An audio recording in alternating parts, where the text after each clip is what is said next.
Good evening. Welcome to the Board of Commissioners meetings for May 26, 2015. Before we call the meeting officially to order, we will have the invocation presented tonight by Reverend Thomas Pumphrey, from Episcopal Church of St. Peter and Paul in Marietta.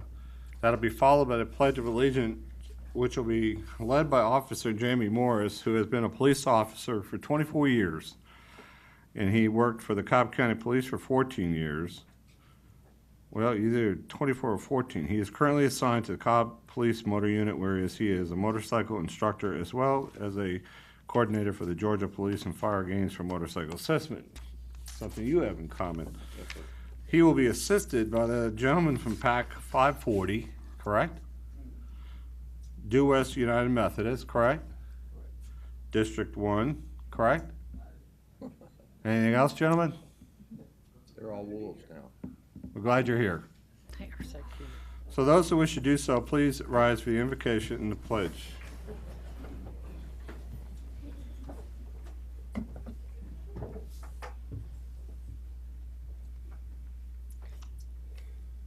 Almighty God, you have given us this land and our communities that live in it. You have given us the freedom to govern ourselves in representative government. Give us your wisdom and your insight, that we might be good stewards of all these gifts, and that all our citizens might thrive together. In the name of the Father, and of the Son, and of the Holy Spirit. Amen.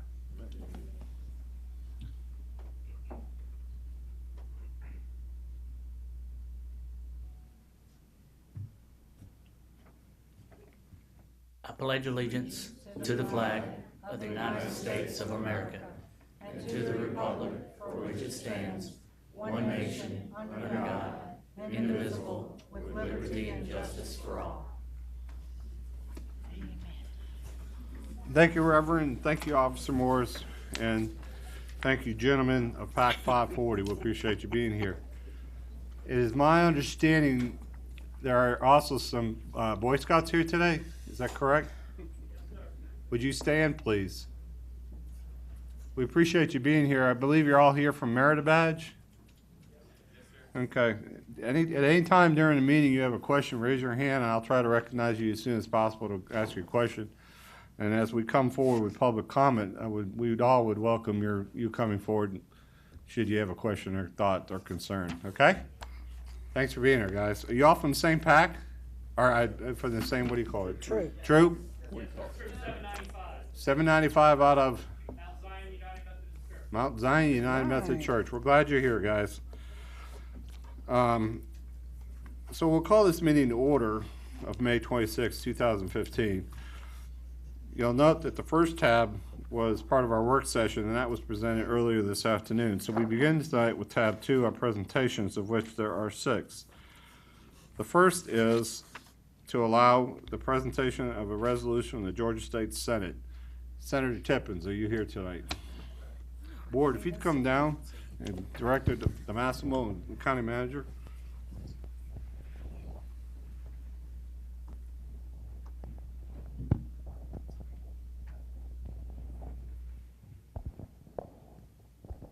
Thank you, sir. Please go in.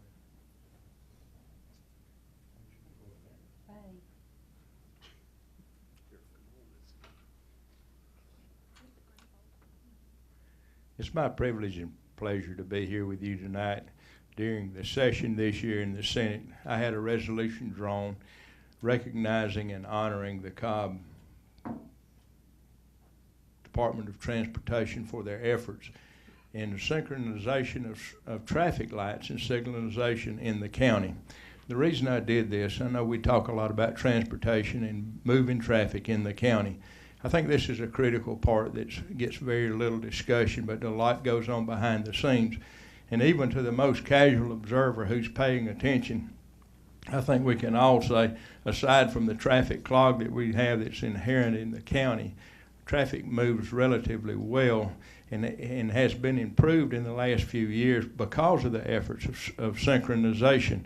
And I wanted to take the opportunity to present the board, and especially the director of the DOT, Faye DeMassimo, for her efforts in coordinating this and the synchronization. We can build all the infrastructure in the world, but part of the good management and operation of it is getting absolutely the maximum efficiency out of the lane miles that we have. And I believe it's good use of taxpayer money. It does cost money to have some of the traffic management plans that we have in place and the mechanisms that we have to operate it. But to have a system that's responsive to differing traffic loads, variable traffic loads, is huge in the county where it can be regulated from a central location. And I applaud the county for the investment of the funds in the traveling public, and I thought it was both right and from my heart to thank y'all, because especially if you travel the roads every day in Cobb County, if you can get there 5 or 10 minutes quicker on every trip in a year's time, it really does add up. I won't trouble y'all by trying to read the resolution, but it was my pleasure to present it to you and to honor you for your efforts in moving traffic in Cobb County. Thank you so much. Thank you, Senator. We appreciate very much your leadership at the House and your leadership with recognizing our department. I know the county manager and the board is very proud of this recognition. Do you have anything you want to add? Just like to say thank you so much to David Montagna, Brooke Martin, Kelly Patrick are really the key individuals at our Traffic Management Center that make sure that the wise investment of resources in that really do accomplish the things that the Senator has described. So thank you very much. Thank you.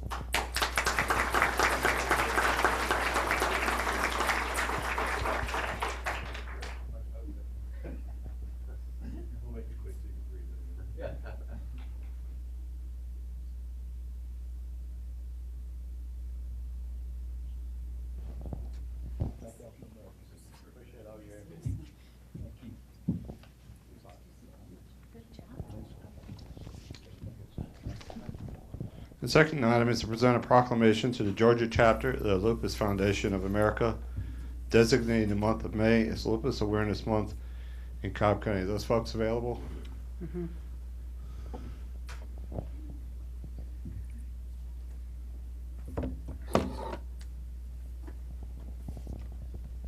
Good evening. We're glad you're here today. We'd like to, I'm going to read this proclamation to you and present it to you, and then ask you if you have any comments to make, okay? Whereas lupus is an autoimmune disease that can cause inflammation and tissue damage to virtually any organ in the body, especially the skin, joints, blood, and kidneys. It primarily affects young women in their childbearing years, but also affects men, children, and women of all ages. And whereas the disease can result in immeasurable physical, financial, and emotional burdens placed on many families in Georgia, in fact, 1 in 5 lupus patients are permanently disabled, unable to work. And whereas lupus is an unpredictable and misunderstood disease that ravages different parts of the bodies, it is difficult to diagnose, hard to live with, and a challenge to treat. Lack of education of the disease leads to more than half of the people with lupus visiting 3 or more doctors and suffering 4 or more years before being diagnosed. And whereas people living with lupus and their families need not suffer alone, the Georgia chapter of the Lupus Foundation of America is committed to elevating lupus awareness, broadening education, and expanding patient programs. So therefore, we, the Cobb County Board of Commissioners, do hereby proclaim May as Lupus Awareness Month and encourage residents to learn more about the autoimmune disease and support efforts to find treatments and cures. We thank the Georgia chapter of the Lupus Foundation of America for its tireless work to support and educate our community. The 26th day of May. So we present this to you. Thank you. Thank you for the proclamation, and thank you for your leadership here in Cobb County. We are centered in Smyrna, Georgia, and we have 2 support groups in Cobb County. We have one in Dallas, and we have one over in Powder Springs. And I just want to say one thing. My name is Terry Emond. I don't have lupus. I have muscular dystrophy, and I am so devoted to people who live with lupus because of what they struggle with.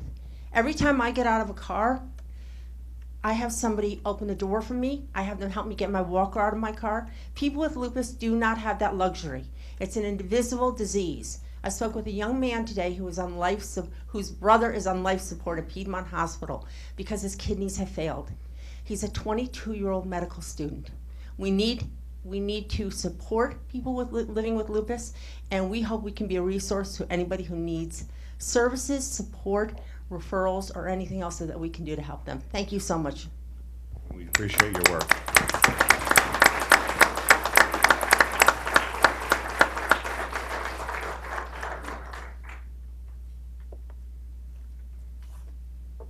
Thank you so much. I'll give this to her and she can take it back to you. Thank you so much.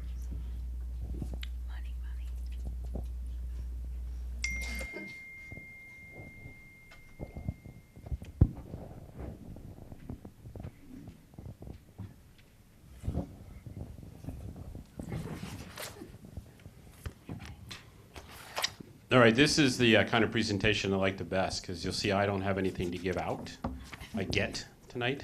So Abby, come on up with everybody. Let me tell you a little bit of story about where this check came from. Back in 2006, a project was started by a group called Friends of Hyde Park, or Hyde Farm. They raised $256,000 under the slogan, "I bought the farm." In 2008, the Trust for Public Land purchased Hyde Farm and held it for the eventual purchase by Cobb County and the National Park Service. The Friends passed the money on to the trust, and they in turn used a portion of the monies to help stabilize the structures while they could wait for them to be rehabbed, which is happening right now. Then in 2010, the trust donated the remaining funds to Cobb Landmarks and Historical Society. In 2011, the Board of Commissioners approved a contract with PBG Builders to complete the rehabilitation of the structures at Hyde, which is very close to being done. And then today, we are here to accept the check for $216,867.57 from Cobb Landmarks to continue the rehabilitation of Hyde Farm. Tonight, I'm going to let you introduce everybody else who's here, even though I know some of them. Abby Parks is here to speak on behalf of Cobb Landmarks, along with a whole bunch of other people, which I'm going to let them introduce themselves. Also members of the Cobb County Rec Board and county staff, Parks and Rec. This is a great collaborative effort between the Friends of Hyde Farm, Trust for Public Land, Cobb Landmarks, and Historical Society National Park Service, and county staff. Thank you very much. My name is Abby Parks, and I'm chair of Cobb Landmarks and Historic Society. It is an exciting adventure that has been going on for quite some time in the efforts to restore Cobb's best resource as far as history, and that is the Hyde Farm. And it's been going on for a long time. We didn't start it, but we were early helpers. The county staff, Mr. Cannon, Mr. Bills, and Mr. Simpson, have been fabulous to work with. We've had an awfully wonderful, a very nice open relationship, being able to talk and work together. I brought with me some Cobb Landmarks people, Jim Corley, Heather Culligan, Bob Sandstead, and Katie Sandstead. The young lady next to Katie is Mandy Elliott, and she is Cobb County's Historic Preservation Planner. We're one of the few counties in the state that have a full staff member with a master's in historic preservation, and needless to say, she's a wonderful asset for us. And then I'm going to let up, this is Trevor Beeman. Trevor is the executive director at Cobb Landmarks and has been active in all of our preservation. And I'm going to let Joni House speak. Joni represents the Friends for Hyde Farm because Cobb Landmarks was just a conduit, just a conduit. And so the Friends actually raised these dollars, and we're delighted to be able to present them to Cobb County. Abby, thank you, and Commissioner Ott, thank you very much. Ladies and gentlemen, Honorable Chairman and other commissioners, Jim Hudson and I are part of Friends of Hyde Farm, but it wasn't just the two of us. There were hundreds of people just like you. There were boys and girls selling Hyde Farm sweet potatoes on the corner to raise this money. It was a heart and soul project from all the citizens of Cobb County, and has been stewarded so expertly by the Parks and Recreation Department, restored with care, with the advice and support of Cobb Landmarks, and truly, truly collaborative. So please take advantage of this wonderful asset that Cobb County and yourselves have worked so hard to preserve and protect. It's far more than the farm. It's a place of great spirit and kindness and giving back to the land and preserving over 100 acres of beautiful green space along the Chattahoochee. I'll ask Jim if he wants to make a comment. Okay. So thank you very much again for your leadership and vision, Bob. Thank you. And Eddie, how many months? We started this 9 years ago, and we are now down to months. A few months from when the buildings and will be redone, and folks can come out and see it. You have anything else you want to say? All right. Thank you. Oh, we have tapping.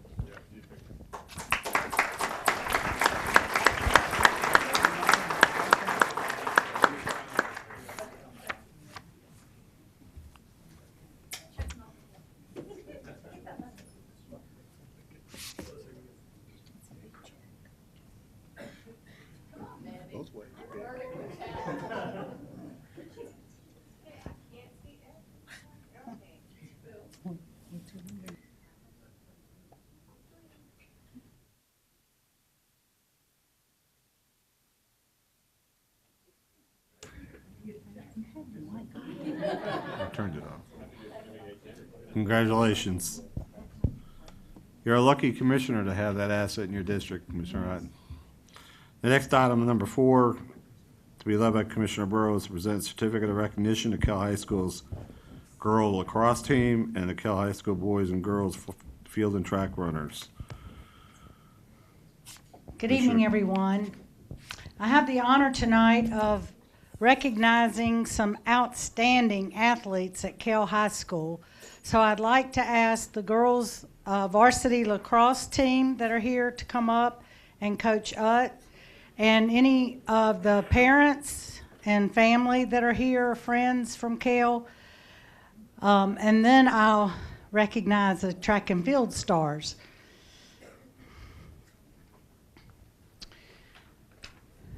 We also have with us the school board member that represents Kell. Take the long way up. It's okay. Just I asked him to line up in alphabetical order.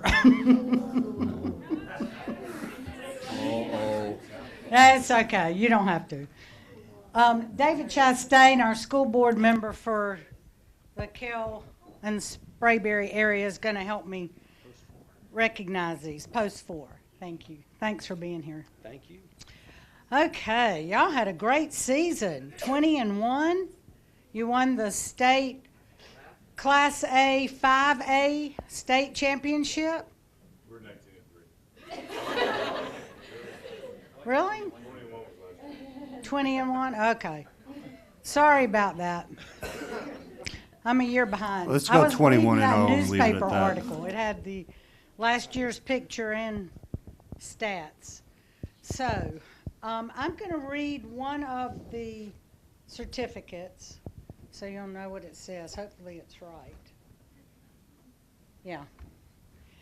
The Cobb County Board of Commissioners congratulates you and the Kell High School girls lacrosse team on winning back-to-back Class A 5A state championships. With an astounding record of 39-4 over the past 2 seasons, your team clinched the title with a 16-13 win over Westminster, who had previously won 4 consecutive state championships. This excellent season caps off 4 consecutive years your lacrosse team has made the state playoffs.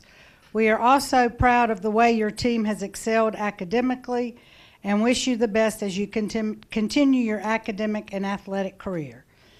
And this is from the Board of Commissioners, and before I hand out the certificates, I'm going to ask Coach Utt if he would like to say a few words. I would just like to thank all these young women for all their hard work and dedication that they put into our program, and also the continued support from our parents, because if we didn't have their support, we wouldn't be where we're at today. So congratulations, you guys. Thank you.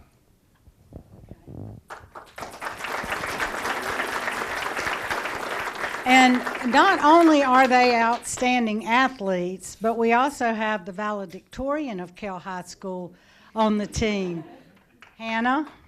Hannah Nemick, right? Congratulations. You're great. You had a great season, and we congratulate you and wish you all the best. Okay, we're going to start with Britta Baum. She's not here. He can take that one home. Here. What do you want me to do? All right. Okay. And forgive me right off the bat if I mispronounce anything, okay? Sarah Bilecki. Sissy Blossom. Alyssa Brown. Jennifer Buckley. Madison Correll. Leslie Ferguson. Talon Francis. Did I say that right? No. Talon? Taylor? Okay. Catherine Gross. Ann Ryan Lands. Anna Lucky. Tricia Malloy. Off to the right. Aubrey Mancuso. Not here. Okay. Brooke Maniera. Hannah Nemick. Izzy Palermo. Not here. All right. Riley Proshak. Not here. Hannah Rosen. There we go. All right. So Juliana Santrock. Haley Swift. All right. And are Lanny Angel and Chase Lynn Baca here? They didn't make, okay. Great job. Would the parents like to come up and get in the picture with us? You're welcome to. Y'all did a lot getting them to practice and back and forth, so I know you their family sacrifice a lot too. So let's just take a picture. They don't want to come up. You won't make them. Okay, you girls get in front.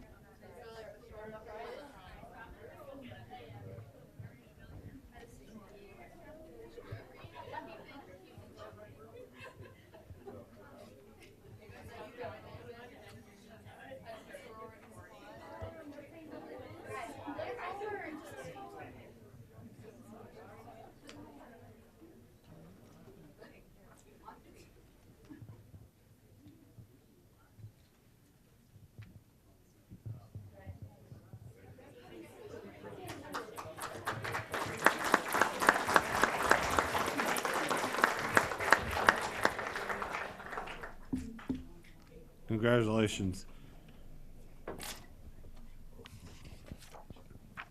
The next item 5, Oh, to be presented. excuse Probably me. go to number 4. I'm sorry, you're not done yet. I need the track and field, My apologies. Logan and Marielle. And your parents are welcome to come up, family too.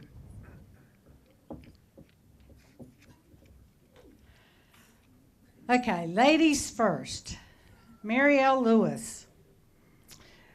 Marielle is a junior, and she won the GHSA 5A 1600 meter state championship this year. Good job. She's just a junior. And Logan Poteet, who's here tonight, gosh, there's a lot to say about this young man. I've known him for quite a while. He's a good student and also a great track and field runner. I know you've seen him in the paper a lot, both of these kids. But Logan won back-to-back state championship in the GHSA 5A 1600 meter and 3200 meter runs. And this is his 6th consecutive year between cross country and track and field in winning state. So these kids are amazing. He's a senior, so he's going to be going off to college. And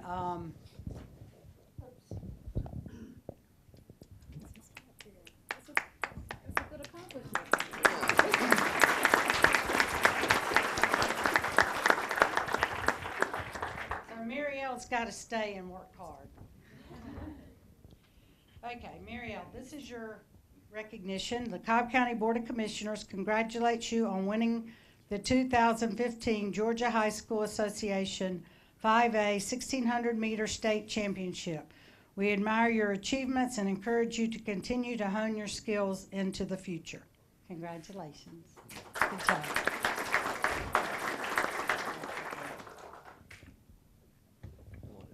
And Logan, yours says about the same thing, but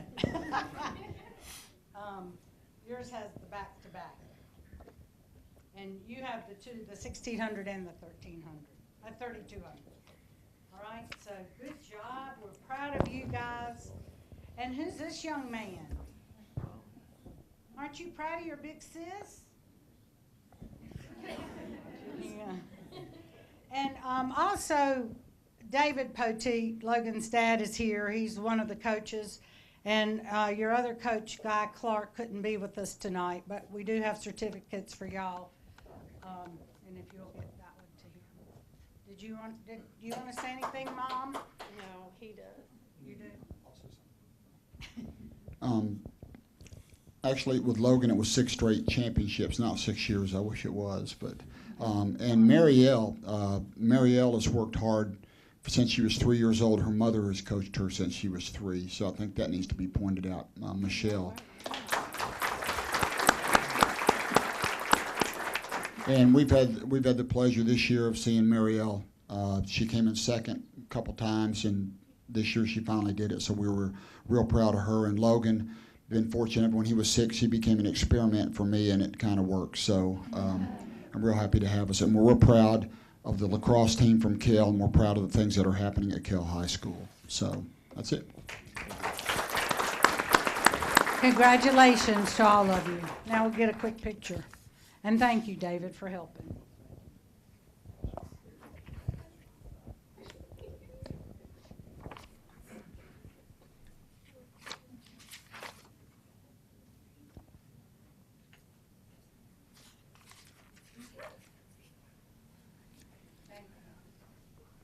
Congratulations.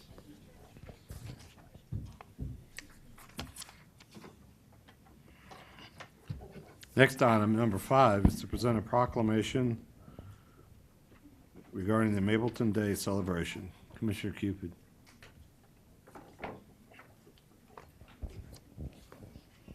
Good evening. If I can have Mr. Albert McRae join me up front.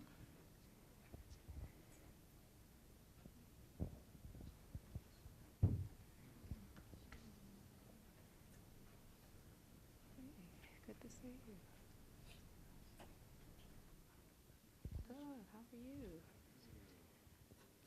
Tonight I have the pleasure of recognizing Mr. Albert McRae. For those of us who live in the South Cobb community, we know him because of his endless contributions to establishing not just community, but vibrancy within the South Cobb area.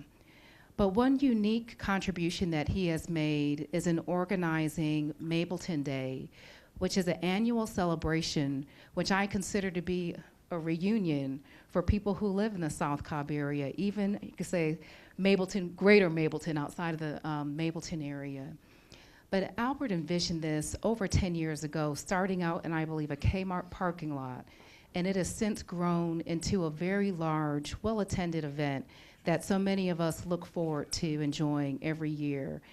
And this year, I have the opportunity to present him with a proclamation for his contributions to South Cobb. And if I may have you also introduce yourself. Eric Coleman. Yes. And Eric, I think you guys have been working together in making this happen, so want to also recognize you. I'm going to read some highlights from our proclamation. The 10th annual Mapleton Day celebration was held May 16th at Mabel House Complex, and once again brought our community together to have fun, celebrate the end of the school year, and raise funds to help build and expand nonprofit programs that enrich our South Cobb community. The Mapleton Day Coalition organizes and presents this annual celebration to highlight our residents, businesses, nonprofits, and students. Coordinated solely by volunteers, Mableton Day displays the pride and diversity of our ever-growing community. The coalition is comprised of the Amateur Advocate Association Incorporated, Mableton Improvement Coalition, and the South Cobb Arts Alliance, and as well as Amateur Advocate Association. The co-founders, which are here today, Albert McRae and also Eric, they are dynamic advocates for South Cobb. And we know that Albert, his passion is in providing positive guidance, not only for his peers, but primarily for youth. In addition to all of Albert's work, ensuring Mableton Day is a continued success, Albert has served on many boards and established community programs, including the Pebblebrook Junior Falcons Association, Chapel Hill Junior Panthers Association, the Georgia Middle School Sports Association, and the Diamond All-Stars Cheerleading Program. We honor and thank you, Albert McRae, and all of the wonderful volunteers and sponsors who are dedicated to showcasing the best of our community during the Mableton celebration. With that, can you please join me in thanking him for his contributions?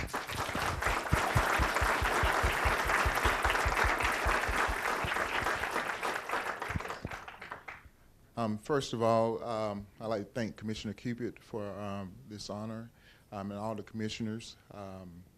Our community is a great community, and I just want everyone to see what Eric and I have seen in our kids, in our community, in our schools, and that's what this event is all about. We can't put it on by ourselves, and the people that we've met over the years, we knew they was there, we knew they had a lot of passion, and our communities come together each and every year to showcase what South Cobb is all about. And how many people came out this year? This year we estimated it's about 2,500 to 3,000 people came out this year. And we had 85 vendors. We had a record year in our 5K race. I think we had about 525 runners. Great kids corner, a great car show. Look forward to doing each and every year. For all you do. Eric, did you want to add any words? No? Okay, very good. Thank you so much for all you do. And you came bearing gifts, is that? Oh, thank you. Yes, let's make sure we do get a picture and I'll give you a certain.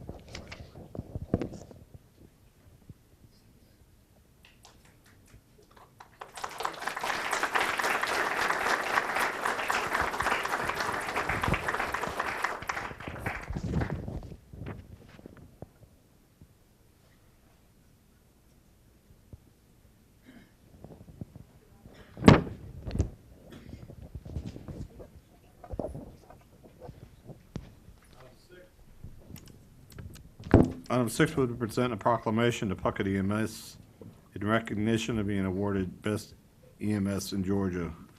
Yes, and if the commissioners can join me. Thank you.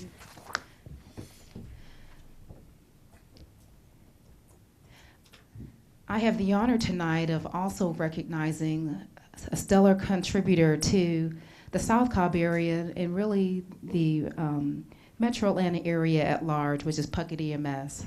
And it's so good to see you. Thank you for being here tonight. Okay, where do you want to go? Okay. And if you can introduce yourself for everyone. My name is Shane Garrison. Latera Asia. Brent Worsham. Vicky Borgia. Jake Lonis.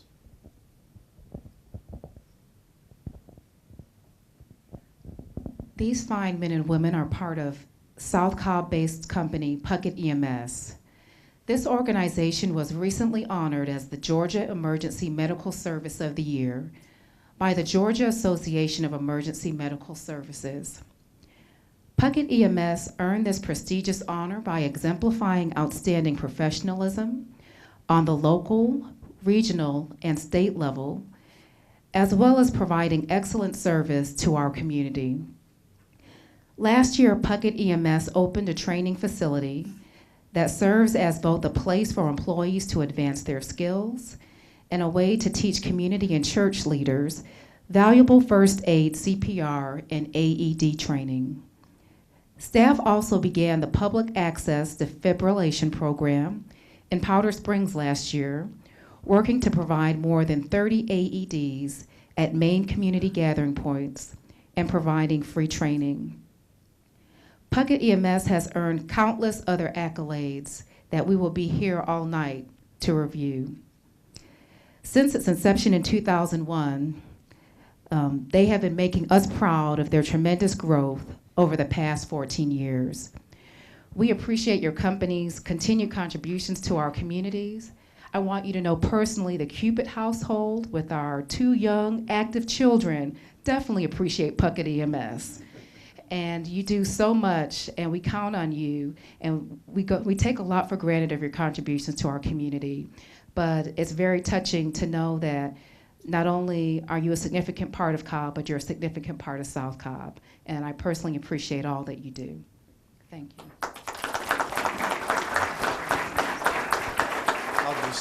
I'll say a couple of words. First, this is really where it happens, these men and women in uniform. But understand that EMS, there's a lot of pieces to that, and we're just one piece. We really are a part of the best public safety system in America. And it starts with a well-informed public, having great 911 dispatchers that provide those pre-arrival instructions. Is continued with the firefighters and the police officers that are there when we need them, and then the nurses and the physicians that accept those patients. Our brothers and sisters that are on the north side of town at Metro Atlanta Ambulance Service, they're there with us as well. So it takes a collective effort. We're honored to receive this proclamation. Thank you, Commissioners, Chairman, for recognizing these men and women. They truly deserve it. And with that, I'll turn it back over to you. All right, thank you. Well, we can recognize them once again.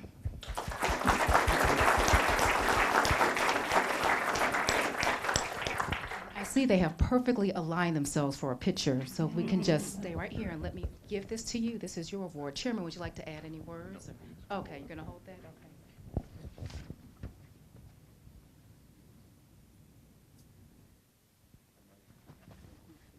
How about you? Stand up, Joanne.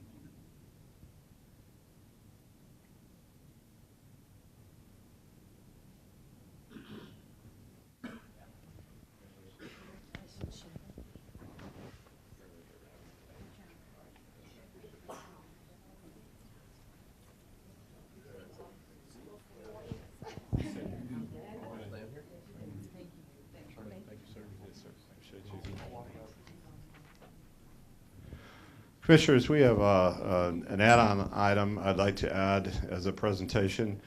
I need to make a recommendation that we add the presentation of the Golden Goose Award to the. There's a second by Commissioner Ott. All those in favor say aye. I appreciate that. Mr. County Manager, if you'd come down and provide us with a history behind this award, please. Several years ago, we created an award called the Goose Award. It pretty well is recognizing one of our department heads that truly represent the goose and how they give back, and they always take the lead. And then if one of the geese gets tired, they move back and they all go in that. And we've been doing that, and I'm a chairman for 10 or 15 years, and I don't know the exact years. But it's a tough issue because we have to select someone from our management ranks to accept this award. And I think we've got a little brief video that really explains what this award's about, and then we'll tell a little bit about our recipient. If you would do that for me.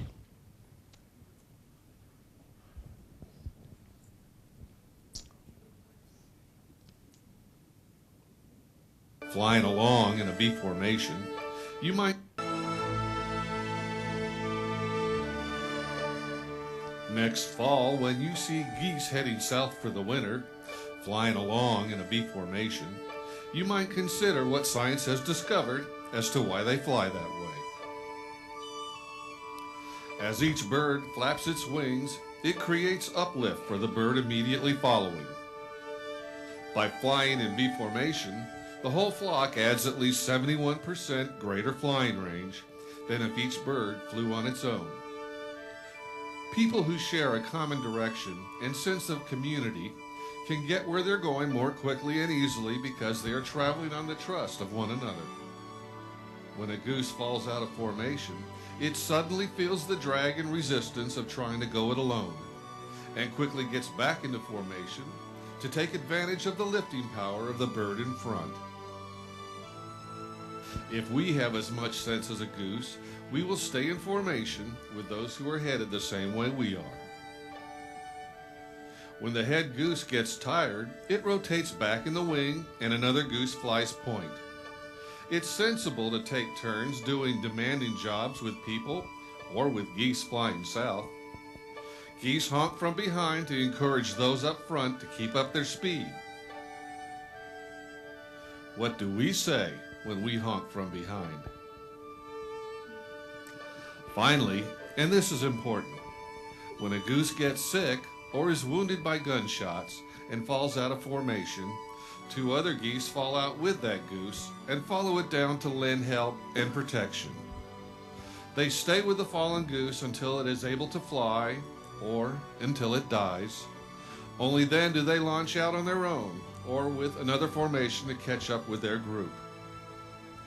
If we have the sense of a goose, we will stand by each other like that.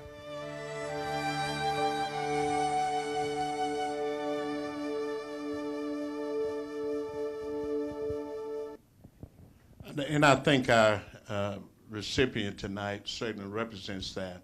This individual, anytime anyone in the county or adjacent county or throughout the state, they're always there. They never say no. They always step up front when they need to. They also step back to assist and make the rest of the team look great. And this employee is known by many as the golden boy. That I think I just gave it away, was the way one of the oversight committees described him, I believe. But he is one of those that certainly represents his county well and certainly got that sense of a goose. And I'm just so honored, the chairman and I, to recommend Eddie Cannon for that award tonight.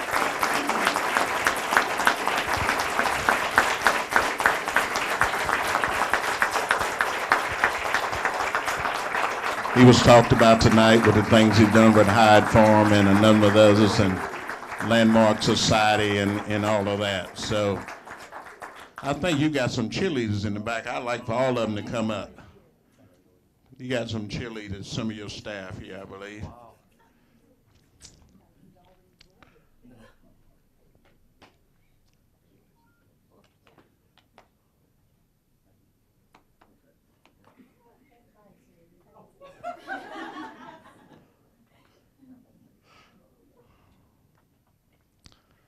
That's his wife and his son, certainly, and all of his staff. Come on around.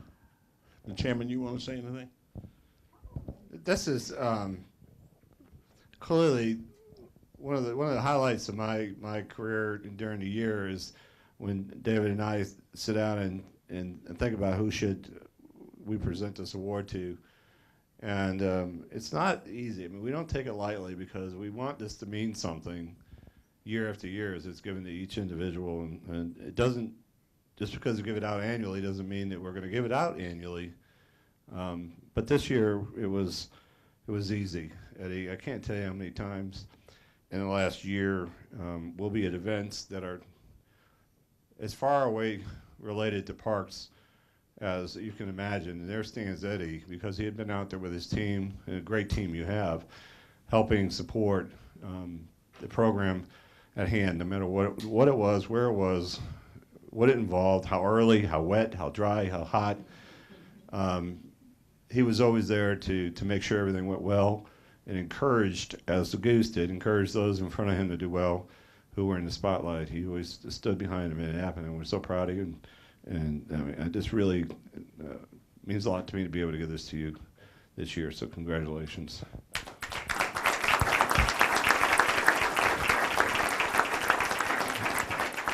normally not very speechless, and y'all know that, but this I am. I have a great team of employees that help me every day make the county shine. We also have an unbelievable management team with department heads and agency heads that work unbelievably hard together to make things happen. Many volunteers across the county that make the Parks and Recreation Department shine every day and do a great job that they go, nobody knows. They can work for us for 20 years and nobody really knows what they do, but we couldn't do it without them every day. The support of the county manager has been awesome over the years. He's always been there to help pick me up and encourage me. The chairman and all the commissioners have always been there to support whatever we're doing in Parks and Recreation and been there to help. I appreciate this. You just don't know how much. I have to say something about the two people standing beside me. My wife's been there for 35, almost 37 years in this profession, a lot of late nights, a lot of weekends. She's had to wait till I got home, and I appreciate it. Thank you. And I'm very fortunate that way because she is she's worked for many governments across the state also. She actually works for one of our rival departments right now, Gwinnett County, so we get to compare there. So, also my son, this is his first year as being a school teacher, and he's a graduate of Georgia Southern, and his first year is teaching school, and I'm very proud of him. And of course, my daughter, who's not here, is very proud of her, but she lives in Bluffton, and I'm sure she couldn't get here, so hopefully she's working. So, but thank you from the bottom of my heart, and thanks. I can't say again how much I appreciate my staff, the department heads, the agency heads, county manager, and the chairman and the rest of the board for everything they've done for me all the years. Thank you. Thank you.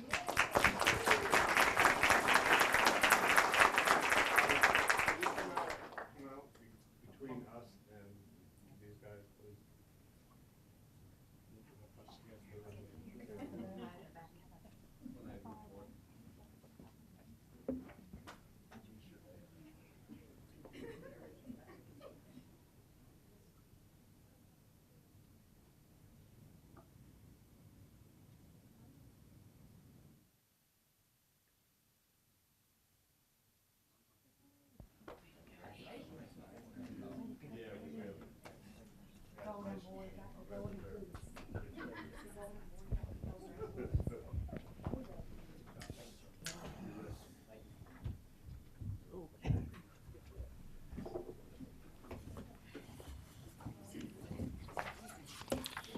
Thank you, Commissioners.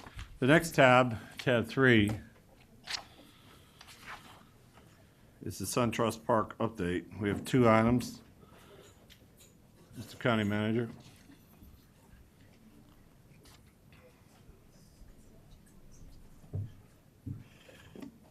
Good afternoon, Mr. Chairman and Board. Before I get into my update, I've got a number of people I want to introduce. And firstly, I want to introduce Glenn Jardine of Heary and John Palmer of Heary, and who is the county's project manager. And I've asked them to stand with me because they had to make a recommendation. But I also have another team with me. I have Mike Hall from JLL, Rob Taylor from AB. We've got Julie Livingston from my county attorney's office. I got Steve McCullers that worked with me in reviewing everything across my desk, along with Judy Jones. And I couldn't do what I'm doing. I trust them to tell me what to put my signature on. So thank you for that as well. So I want you to let you know they're here because we will be making some statements and recommendations in here, and by them being here, you know that they actually made those. But we'll go ahead and start there. We've got, and this is part of the update, 200 workers on site each day, $375 million in construction contracts awarded, 68% awarded to Cobb County firms, with $56 million in construction put in place on the ground today on this site. And this last bullet, no lost time due to injury, and an excellent safety record for AB and the team on site. So we want to very fortunate there. This will just show some slides of the site. We will show those periodically because we're at a point now you will see the site changing almost monthly because we're going vertical. This is west from Circle 75 The next one is going to be southwest from Windy Ridge. So the next one is going to be southeast from Windy Ridge. And the next one is northeast from Circle 75. And the main thing, the next one, we're going to go into, to go back in a little history on how we got where we are today and how we got to what the action that I'm going to ask the board to take action on is part of this as well. But in May 2014, the BOC approved the development agreement with the Braves and a construction management agreement with American Builders. Collectively, these agreements established a stadium project budget of $672 million, and it also mandated board approval of final GMP, which we're here tonight for to present that final GMP. This is a definition of the GMP and what it stands for in the guaranteed maximum price. Under this construction management agreement, American Builders, based on architectural, prepared construction documents, submitted a total construction price, examples, supervisor, labor, subcontracts, equipment, etc., build SunTrust Park. The GMP established is subject to change and set forth in the stadium construction management agreement that was previously signed by the county. This is Exhibit C. This out of the development agreement, which we highlighted the construction dollars that we're looking at here, which we'll see in the next slide of $482 million. You note at the footnote there, we're talking about that dollar tonight.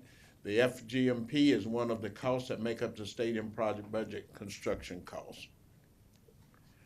Following execution of this GMP amendment, BCC may authorize additions or modifications to the approved GMP, and the cost of any such BCC additions or modifications shall be the sole funding responsibility of the Braves party, and as any project cost that exceeds the county cap contribution of $300 million. Next one. The FGMP profit here for is $462,202,065.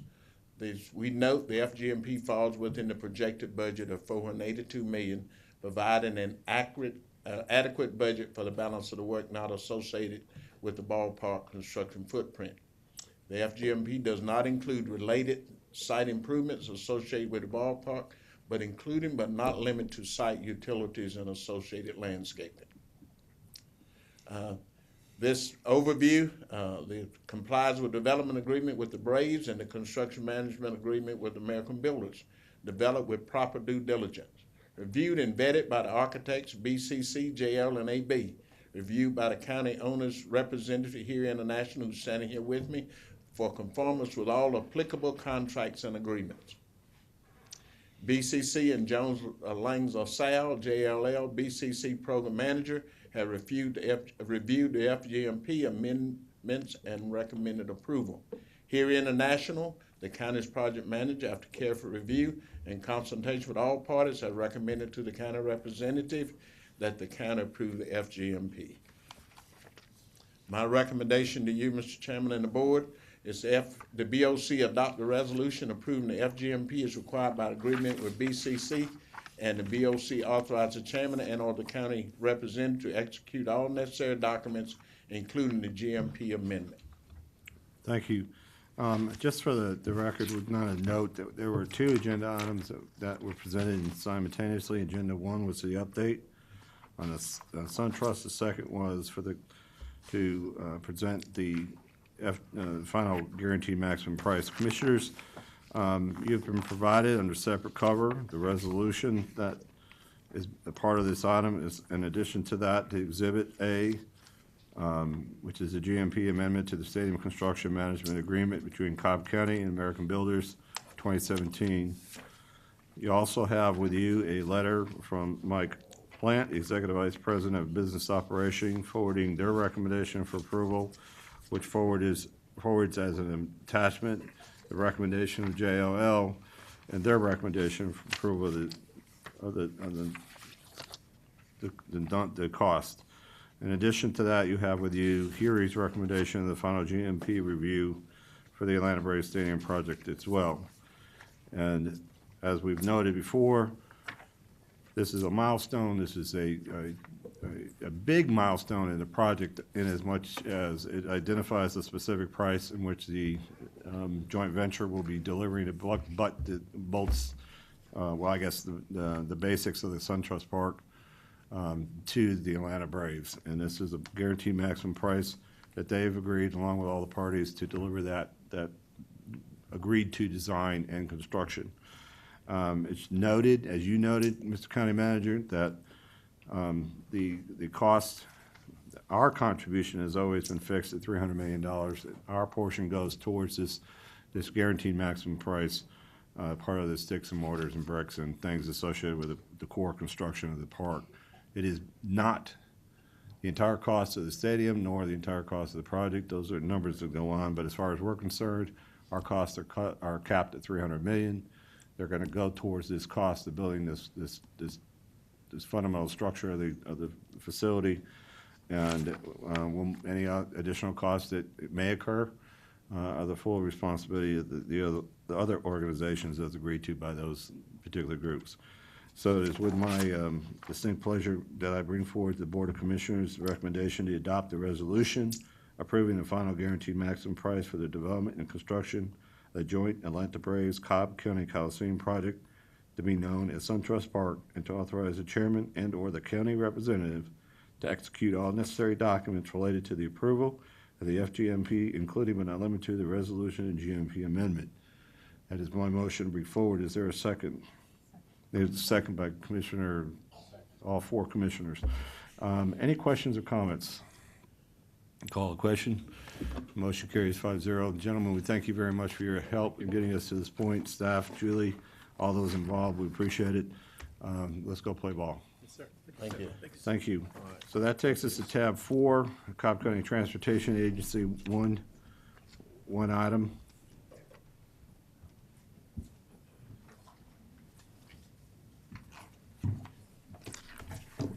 Mr. Chairman, County Commissioners, and County Manager, we request to conduct a public hearing regarding the proposed creation of a streetlight district for Murdock Road Phase 3. A resident of Murdock Road Phase 3 had circulated a petition for the creation of a streetlight district along the segment of Murdock Road between Sewell Mill Road and Inman Park Court. According to the provisions of the streetlight ordinance, 75% of the property owners must sign in favor of installing streetlights for creation of the district. This section of the street has 20 lots, with 75% in favor of the proposal. Since the petition met the percentage requirements of the ordinance, the department posted signs in the proposed district indicating that a public hearing was not required, but could be conducted if anyone would like the opportunity to comment. The department received letters requesting a public hearing from David B. Waldrop of 1600 Murdock Road and Alton and Megan Tanju of 3295 Holly Mill Court. The citizens have been notified of the date and time of the hearing, and a notice of public hearing was advertised in the Marietta Daily Journal on May 15, 2015. If approved, street lights would be installed on existing wood poles. Each resident within the streetlight district would be charged $4 per month, and all the requirements for the establishment of a streetlight district have been satisfied. We request that the Board of Commissioners conduct a public hearing regarding the proposed creation of a streetlight district for Murdock Road Phase 3. At this time, we'll open the public hearing regarding this particular item. Is anyone wishing to speak for or against this particular item?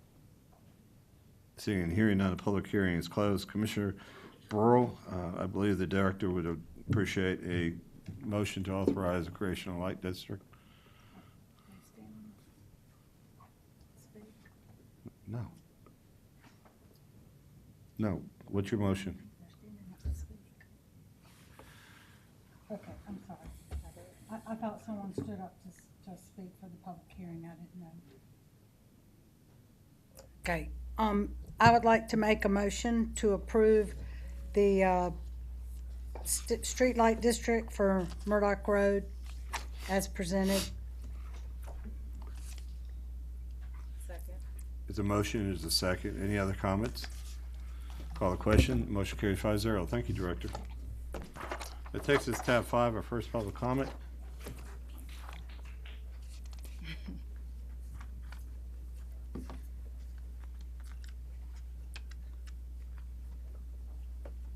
First person to sign up for public comment. was Ron Siphon. He's withdrawn that request. Thank you. So Ben Williams.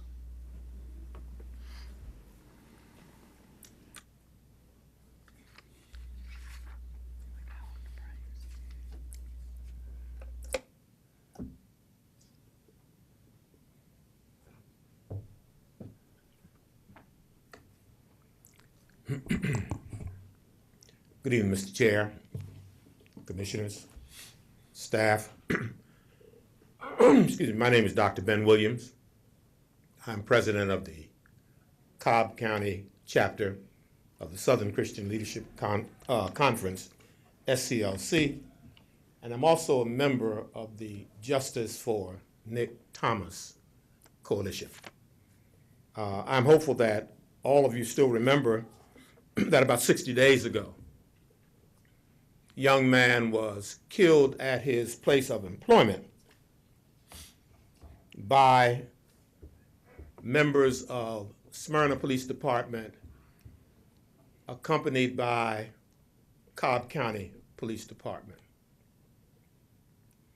Some of you may also know that some of us in Cobb have been working for years with our local law enforcement agencies on ways in which to improve relationships between law enforcement and citizens, particularly in South Cobb. We've also been meeting recently with all chiefs of police of law enforcement in Cobb County. Our purpose has been to become acquainted and also to work with them in improving relationships with the citizens. That work was interrupted, disturbed, if you will, by the killing of Nick Thomas. It brought clearly into Cobb County that tragedy which we had always looked at in other places around the country. Denial that it would never happen here was present. Resistance in many instances to really looking seriously at police practices here in Cobb County. After the death of Nick Thomas, I had a chance to hear his mother up close and personal cry out that she did not want her son to die in vain. Many of us are committed in helping to make sure that that is something that comes to fruition. We're continuing our work with the police departments, Smyrna in particular, and we have been trying to urge them to look at reviewing police practices that oftentimes can be pinpointed as the cause of tragedies such as the death of Nick Thomas and others around the country. Some of them are responding. I'm here tonight to appeal to the commissioners to encourage Cobb County Police Department to also be as responsive as some of the other agencies in our county. We think it's important that all law enforcement agencies in our county equip themselves with body cameras, not as the panacea to solving all problems, but one additional action that we believe, and we're getting affirmation from around the country from law enforcement, as being an additional help to reduce problems between law enforcement and citizens. So I would ask that this board come on board with some specific timelines and commitments as to when funding would be provided to launch body cameras for Cobb County Police. Thank you. Thank you, sir. Next speaker, please. Huey Thomas.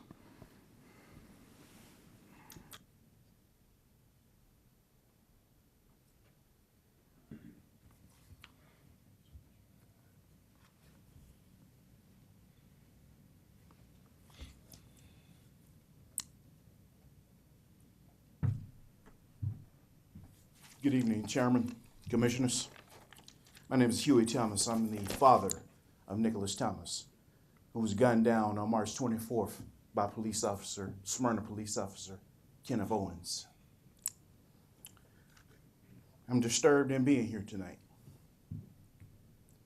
I understand that Smyrna has cameras, and they paid almost $70,000 for them, and they still are not wearing them. Mr. Vic Reynolds, who, as you know, is your DA, and he's a sad case for Cobb County, Georgia, and America.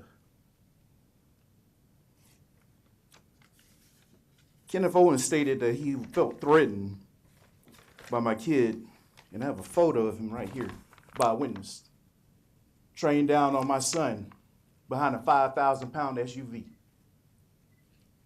He was not threatened, period.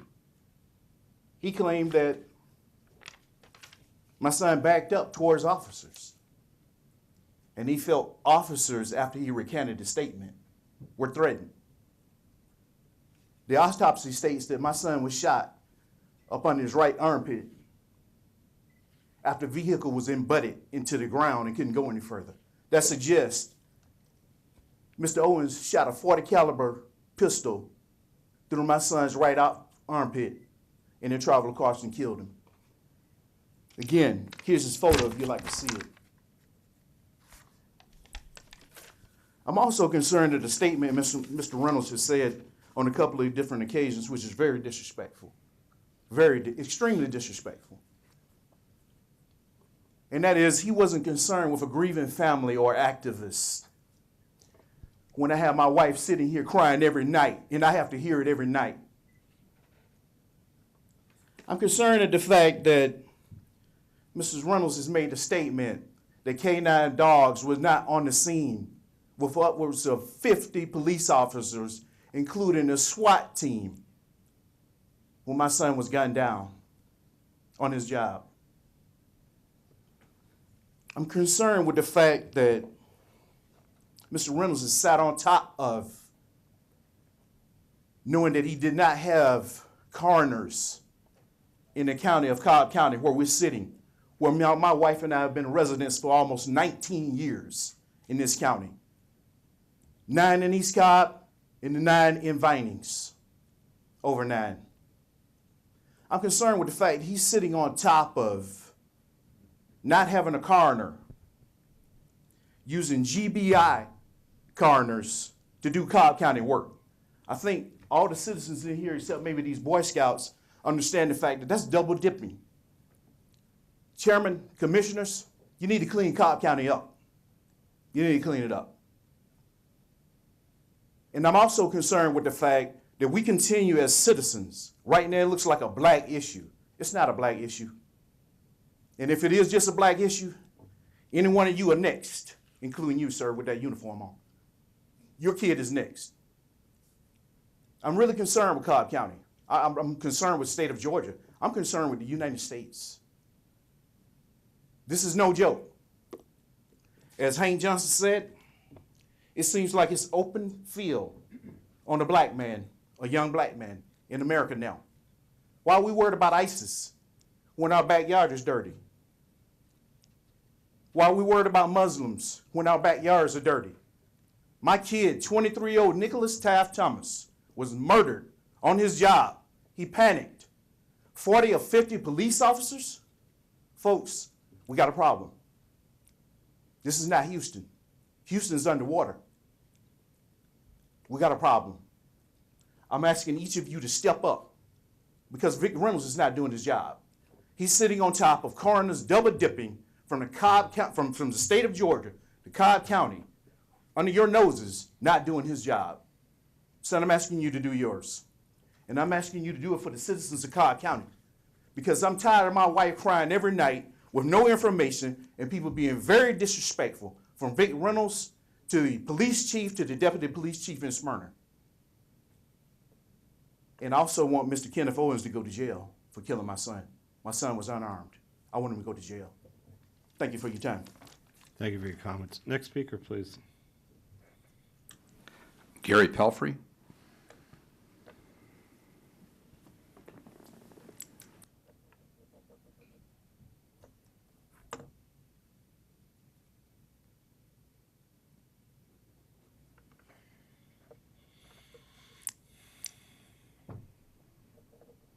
Mr. Chairman, Commissioners, my name is Gary Pelfrey. I'm a citizen of Cobb County. I would like to try to put this in a different perspective if I could. In my junior year at Annapolis, I was taking a course in ordnance, and I remember this one day very well. Marine Captain Eagle, patriotic poster boy Marine, came in and said, "Gentlemen, our job is killing people. And it's time you all accepted that and learned that." Never forgot that. I did stand down from that job later. But I think it's time that the five of you take a step back and look at what has happened here.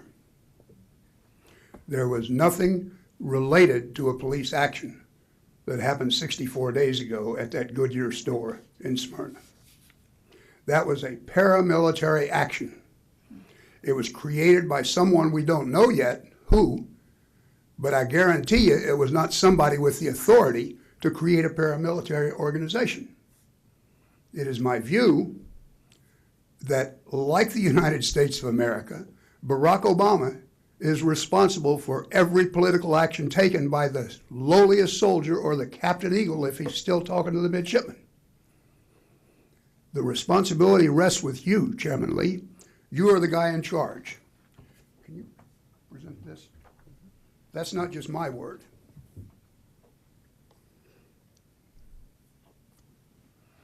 This happens to be from some time ago, but it's your predecessor.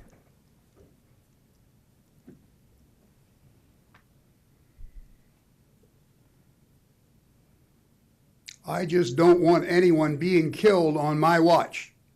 That's something I wouldn't want to have to live with, or for future commissioners to live with.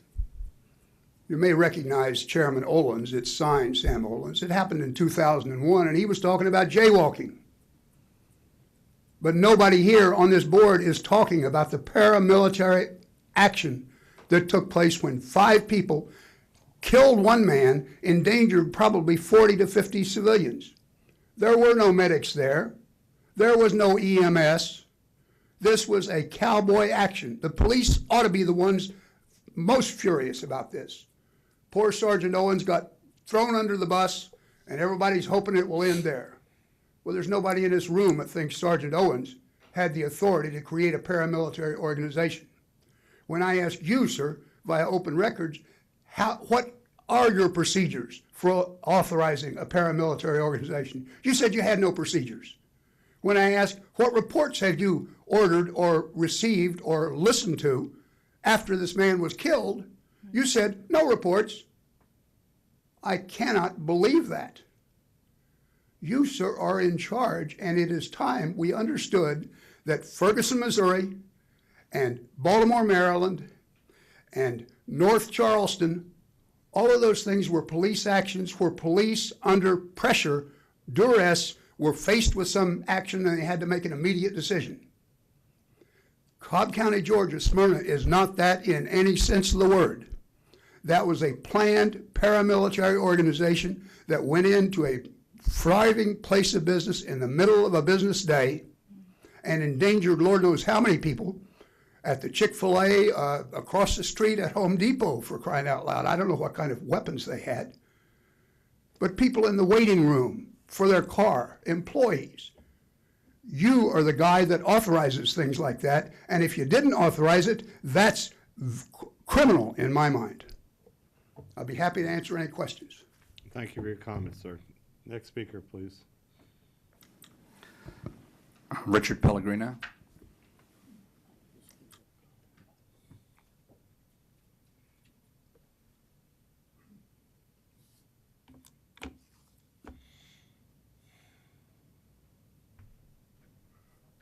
Rich Pellegrino, a resident of Mableton, here for the Nick Thomas Justice Coalition tonight. A little bit difficult to talk about, especially after hearing the parents and the speakers before me, because it is an emotional situation. We've been watching this all around the country take place and trying to prevent it here. I'm one of the people that's been meeting with police, through successive administrations here to try to prevent something like this. And I wondered why, I always wondered why are 90% of our arrests black people? Obviously, I don't get treated like black folk because of my uniform, even though my children are black, and so is my wife. So intellectually, I understood that black folks seem to be targeted. I mean, we see it all over the news. It's nothing new. It's just news now because people have cell phone cameras. When I did the research, it happens 3 times a week, every week for 10 years, and those are voluntary reporting. So anyway, I've been doing research about it, and then I was rudely awakened, literally, at 2 in the morning in my own driveway, when my 100-pound waif of a daughter pulled in, followed by a Cobb County police officer with his lights on. Within the next 20 minutes, there were 8 Cobb County police officers there. While my family gathered to find out what was going on, we were told it was an alleged brake light violation. 8 police officers, talk about paramilitary. One thing led to the other, and my daughter ended up wrestled to the ground by large men with her face in the dirt, okay, over a brake light. Then it hit me. Over the next days, it hit me. What we're doing with our police practices, and believe me, my father's a retired police, my family, my brother-in-law is in New York. I know about broken window policing. I know how it reduces crime, but it also criminalizes people who are not criminals. And that's what is happening here in Cobb County and across the nation. Now I understood. Then the police told me their philosophy is it's better to arrest 20 non-criminals for minor things in order to catch the one Ted Bundy or the one major criminal. That's craziness. That's insanity. Okay? That means 10 of those 20 people who were not criminals before, now they don't have a job. Now they don't have a car.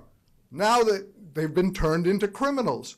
We're criminalizing our young people. When I studied Nick Thomas's young life, he was criminalized. Petty crimes adding up. Okay? I wondered, why do young black people run? Why did my daughter resist that night? It turns out she'd been stopped 3 times in 3 months by Cobb County Police over bogus, small little things. She was sick and tired of it. Okay? Why did the slaves run? Those slaves that were willing to stand up and run. What we are doing is enslaving our young people by criminalizing them. We have the largest percentage of people on probation of any state in the country. Okay? Georgia does. And Cobb County is part of that. The U.S. has the largest percentage of its population incarcerated in the history of the world. More black men than were incarcerated in South Africa under apartheid. You can check the statistics yourself. This is what's been happening under our watch. We have to change police practices now. Okay? I was putting together my suggestions on change when Nick Thomas was gunned down. It was too late. But it's not too late for the next person, because this can happen again. As Mr. Thomas said, it's going to happen again. It's going to happen to young people of color. It's going to happen to any of your kids. And then you're going to have the rude awakening. I'm glad it happened to me.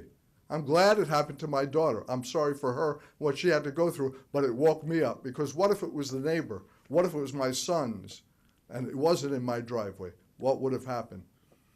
It's time for a change. And other municipalities around the country are changing. They're throwing away the tactics of sweating the small stuff, broken glass policing, all of this stuff that criminalizes young people, especially disproportionately communities of color. It's time now for Cobb County to make a change in their policing, in their training. Otherwise, as Mr. Thomas Pellegrino, said, your time's up, we have please. ISIS. Thank you, sir. Okay, Thank you. ISIS is happening right here. Thank you, sir. Okay, this domestic you, threat sir. is worse than any Mr. external Pellegrino, threat. your Thank time has you. expired. Thank you. Thank you. Thank you. Thank you. Good night. Okay, thank you. And if we don't change, Sir, your time has we expired. close down Cumberland Mall, we'll continue to close down this county. Sir. We'll come to this commissioners meeting. Sir, and we're close asking it you down. politely. Don't cut me off. Okay, you have time to spend Have on it. Monopoly games with the Braves. You have time Sir, to spend with I'm mad asking you sense. Okay, with politely. Monopoly, playing with people's lives. I'm asking you okay? politely. But you don't have time for this? Sir, okay? Don't please give me step that. down. Don't try to cut me off. Please okay? step down. I spoke at Smyrna. They said, you've gone over time, but go ahead. Please step because down, it's that sir. important. Thank Okay? you. This is not Thank your- you, sir. This is not your county any longer. Okay? We'll take it away. Thank you, sir. Next speaker, please. Thank you very much. To the Boy Scouts, any thoughts, comments, concerns as of yet? Now's your opportunity to come speak. So let's go to tab 6, our consent agenda. Commissioners, as we discussed earlier today, items 13 and 14 will be pulled for a hearing in July at the. Other than that, there are no revisions, so I will bring forward a motion to approve the consent agenda as revised and authorize the execution of the necessary documents by the appropriate county personnel. Is there a second? There's a second. Is there a comment, Mr. Ott? Yes, Mr. Chairman, I will be voting for all the items except item 15, which I'll be voting against. Thank you. Any other comments? Call the question. Motion carries 5-0. Thank you. This moves on to tab 7, a transportation agency. Director DeMassimo.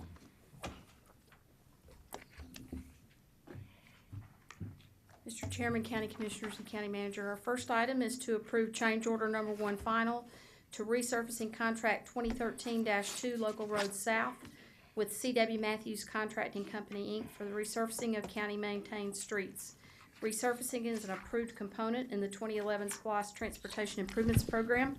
We request that the Board of Commissioners approve change order number 1 final to resurfacing contract 2013-2 Local Road South with C.W. Matthews Contracting Company, Inc., a savings to the project in the amount of $215,367.15 for the resurfacing of county-maintained streets and parking lots located at Al Bishop Softball Complex, Lost Mountain Park, and the South Cobb Government Service Center. Project number E9090, MIS contract number 000651, and authorize the corresponding budget transactions and further authorize the chairman to execute the necessary documents. Commissioner Cupid, Commissioner Ott, who would like to take the lead? So Commissioner moved. Cupid. Any comments? Call the question. The motion carries 5-0. Item 2, please. To approve change order number 1 final to the resurfacing contract 2013-3 Local Roads North with Baldwin Paving Company for the resurfacing of county-maintained streets. Resurfacing is an approved component in the 2011 SPLOST Transportation Improvements Program. We request the Board of Commissioners approve change order number 1 final to resurfacing contract 2013-3 Local Roads North with Baldwin Paving Company, Inc. in an amount not to exceed $28,665.96 for the resurfacing of county-maintained streets and parking lots located at the Arts Place, Cobblestone Golf Course, and 3 fire stations. Project number E9100, MIS contract number 000652.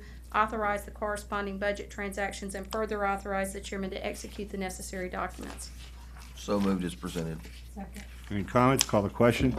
Motion carries 5-0. Thank you. Item 3, please. To approve a utility relocation agreement with Georgia Power Company for preliminary engineering and relocation of facilities on I-75 at Windy Hill Road Interchange, state PI number 0012774. I-75 at Windy Hill Road Interchange is an approved thoroughfare improvements project in the 2011 SPLOST Transportation Improvements Program. The project consists of upgrading the Windy Hill Road Interchange at I-75 to a diverging diamond layout. We request that the Board of Commissioners approve a utility relocation agreement with Georgia Power Company in a form substantially similar to the attached and as approved by the County Attorney's Office in an amount not to exceed $242,166 for preliminary engineering and relocation of facilities on I-75 at Windy Hill Road Interchange. Commissioner Ott. Motion to approve. Second. Any comments? Call a question. Motion carries 5-0. Item 4, please. To authorize the procurement of professional services for software development to upgrade the Road Status Information System, project number E5010. Advanced Transportation Management Systems, ATMS, is an approved project in the traffic management, traffic signal timing, and planning component of the 2011 SPLOST Transportation Improvements Program. We request that the Board of Commissioners authorize the procurement of professional services from Arcadis in the amount of $39,000 for software development to upgrade the Road Status Information System, RSIS, project number E5010. Authorize contingency funding in an amount not to exceed $10,000 for additional development services if required, and authorize the corresponding budget transactions and further authorize the chairman to execute necessary documents. Thank you. I'll bring this forward. Do you have a comment? No, I was just going to make a motion. Go ahead, please. I was going to motion to approve. There you go. Second. Any comments? Call the question. Motion carries 5-0. Item 5, please. To adopt a resolution authorizing the adoption of Cobb County Comprehensive Transportation Plan 2040. The Cobb County Comprehensive Transportation Plan 2040, CTP 2040, is the 5-year update of the Cobb County 2030 Comprehensive Transportation Plan accepted by the Board of Commissioners on February 26, 2008. CTP 2040 includes strategies and recommendations through the year 2040 and is required for the county and its municipalities to remain competitive for federal implementation funds, as well as to address growth and other changes that have occurred since 2008. We request that the Board of Commissioners adopt a resolution authorizing the adoption of the Cobb County Comprehensive Transportation Plan 2040. Thank you, Director. Commissioners, as you know, this is a project we've been working on for several years. For this update, this is our planning document, which is a countywide planning document designed to enhance and improve transportation. It was a part of a program that was presented at our work session today. This is required to maximize state and federal transportation funding opportunities that might exist. It's certainly not unique to Cobb, as every jurisdiction in the ARC region has to do this same process through a prescribed schedule. This is a 5-year update, which we're a little tardy on for the 30-year plan, and ultimately improves our quality of life for our residents by alleviating congestion, enhancing safety, and support economic expansion. It includes 240 projects that are designed to address traffic mitigation, safety and calming, airport improvements, coordinating roadway improvements, bicycle, pedestrian, and transit improvement and expansion. It is a $5 billion plan. BRT is in this plan, and it is one of only 240 projects. By adopting this CTP, we are not supporting BRT. In fact, this document quantifies this project so that if and when the BOC chooses to move forward, we will vote on this project independently. Ultimately, our CTP is designed to strengthen economic competitiveness, improve and alleviate congestion, and enhance safety. And I'm proud of the work that's been done by DOT to get us to this point. The information that's being provided for consumption by the consumer, the technical book put together for our review, and the many, many hours of countless presentations and information we've gotten from the community. If you would, just recap real quickly, if you recall, what kind of community input we did conduct on this process. Certainly, sir. Over 10,000 citizens were engaged. There were 2 public opinion polls, 1 CCT customer outreach survey, 4 stakeholder meetings, 3 health impact assessment committee meetings. There were special stakeholder interviews, public meetings, multiple board presentations to this board, meetings with many of our corporate large business partners in Cobb County, including Lockheed Martin, Six Flags, Wellstar, and others. We've heard from neighborhood association, churches and places of worship, advocacy groups, large and small business owners, nonprofit organizations, Community and civic groups, including our Transit Advisory Board, the NAACP, Rotary Clubs, Chamber of Commerce. We've had joint meetings with all of the cities. All 6 cities participated in this, our community improvement districts, and we've coordinated with agencies including the Atlanta Regional Commission, Georgia Department of Transportation, Cobb County Schools. The stakeholder committee meetings that we mentioned included 74 organizations. There was a partnership with the libraries where there was a distribution of CTP bookmarks. Over 1,000 of those were distributed, a project website, a listening tour, county town hall meetings, all sorts of press coverage, news and magazine articles, briefings, youth recreational tournaments and activities, outreach that was done. So a lot of outreach. Pretty comprehensive. So with that, Board, I want to thank each of you for the time and effort you've put into the getting this to where we are, and I appreciate your input into this process. So I bring forward a recommendation that the Board of Commissioners adopt a resolution authorizing the adoption of Cobb County Comprehensive Transportation Plan 2040. Is there a second? Second. Second. The comment, Commissioner Ott. Yes, thank you, Mr. Chairman. First off, I want to start by thanking the director for listening to my concerns last week and talking about the commuter corridors in East Cobb, specifically Johnson Ferry, and then also Old Kent and Terrell Mill. Also, we talked about Powers Ferry, and I know you said that you would kind of briefly go over why that is not specifically in here, even though it's a commuter corridor. Absolutely, sir. One of the things that you had specifically requested there was looking at an intersection improvements there, and we had included that project in the operations. There are some funding categories that are programmatic funding categories within the Cobb Transportation Plan, and in Table 1, safety and operational roadway or intersection improvements is where that project will be included. Okay, thank you. And finally, I'd like to also thank you for the inclusion, and the Chairman kind of noted it a little bit, but in reference to BRT, which has been in there before, that it now states that it would take further action by the board and then a referendum before the county would move forward on that. Thank you. Any other comments? Yeah, Yes, ma'am. Also, would you explain the ART versus BRT, the technical and the project names? Yes, and, ma'am. and that will be referenced in the final. The final document uses the term BRT without. That's already been changed, Commissioner Burrell, at your request. The arterial rapid transit terminology that we used merely referred to, it was just a name that we gave it because it was a rapid transit technology that was being utilized in an arterial facility. Because I know that you had mentioned you thought that might cause some confusion. We just went back and referenced bus rapid transit, which is merely the technology that would be considered in that corridor upon further action of the board and a future referendum if it's brought forward. Any other comments? Call the question. Motion carries 5-0. Thank you, Director. That takes us to, let's see, item number 6, please.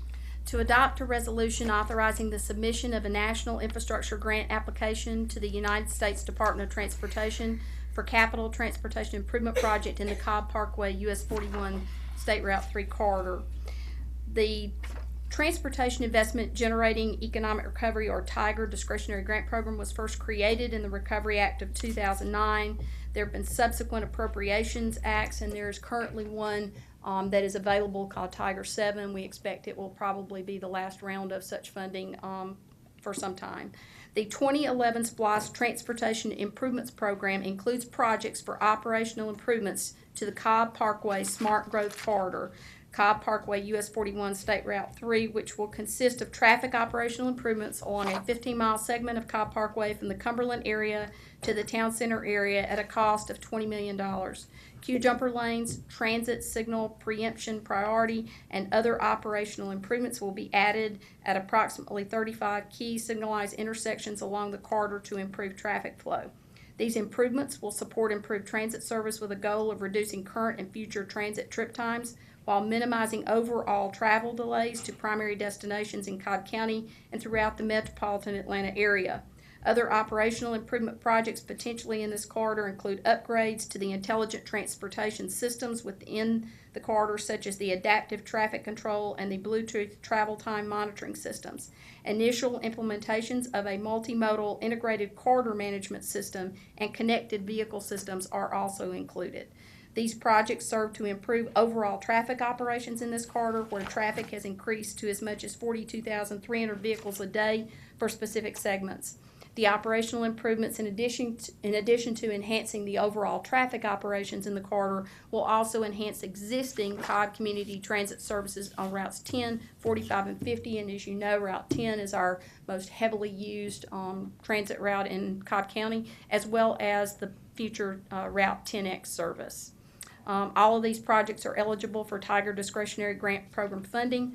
And we request that the Board of Commissioners adopt a resolution authorizing the submission of a National Infrastructure Grant application to the United States Department of Transportation in an amount not to exceed $20 million for a capital transportation improvement project in the Cobb Parkway US 41 State Route 3 corridor, and authorize Lorraine Vance, the county's authorized representative, to execute the necessary documents.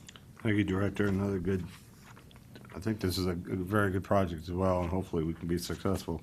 Commissioners, I'll bring forward this recommendation as a motion. As a second, any comments? Call the question. Motion carries 5-0. Thank you, Director. It takes us to tab 8, Public Services Agencies. We have 3 items. The first one is given by our earlier award winner, Mr. Eddie Cannon. Sir, first item. Thank you. Thank you again. Good evening, Chairman, Commissioners, and County Manager. Tonight we have 3 items. The first item is for the Board of Commissioners to authorize the acceptance of the $216,867.57 from Cobb Landmarks and Historical Society Incorporated to support a portion of the cost associated with the rehabilitation of the historic buildings at Hyde Farm. This $216,867.57 was originally raised by the Friends of Hyde Farm, and these monies will be placed in the county's parks budget to be used the Hyde Farm project.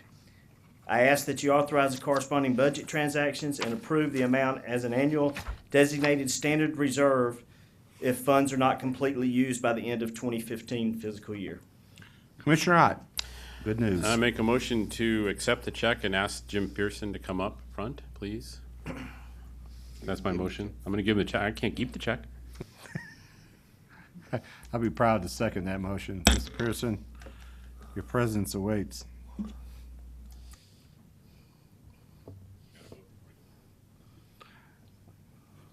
Call the question. Motion carries 5-0. Thank you. Well, you were rich for a little bit. Don't spend that in one place. You know where that goes. Good work. Good work. Good work, Mr. Cannon. The second item is for the Board of Commissioners to approve a contract with Groover Fence Company in the amount not to exceed $170,334.75 for the replacement of backstops and repairs to fencing and related equipment to improve athletic field safety at Lost Mountain Park. This comes under the 2011 Park SPLOST program. Ask that you authorize the corresponding budget transactions and further authorize the chairman to execute the necessary documents. Commissioner Weatherford. So you're getting money and I'm spending it. So moved. Any comments? Call the question. Motion carries 5-0. Next item, please. The final item is for the Board of Commissioners to approve the name Seven Springs Water Park for the new 2010 Parks SPLOST funded water feature completed at Wild Horse Creek Park. The name comes from the original 7 springs that the community of Powder Springs used for their water source. The City of Powder Springs supports this request. We ask that the Board of Commissioners approve the name Seven Springs Water Park. Thank you. Talk about good news. Yes. Commissioner Cupid. Thank you, Chairman. Great news. The community has absolutely enjoyed this feature over in Powder Springs. I've received a number of emails telling me what a great time the family had over Memorial Day weekend.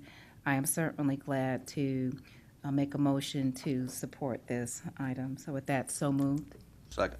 Any comments? Call the question. Motion carries 5-0. Thank you, Mr. Cannon. Yes, sir. If I could say one more thing. Absolutely. We have the ribbon cutting for the water park on Thursday at 11:30. And Saturday, opening day, we had 1,183 people come There you through. go. Just crazy. So that's what a difference that this place is going to make in that community. Thank you, Eddie. Thank Yeah, you for all thank your you. work in that item. Great job. Great job. Tab 9, Sports Services Agency. We have 2 items. Hey, John. Good evening, Chairman, Commissioners, County Manager. Our first item is for us to move forward with the design of the 2016 SPLOST Fleet Service Facility. There have already been a number of cars that have been delivered to the Sheriff's Office and the Police Department, and they're expecting to receive about 300 more before the end of this calendar year. And the department and fleet, our agency, wants to be proactive and get the service facility designed now.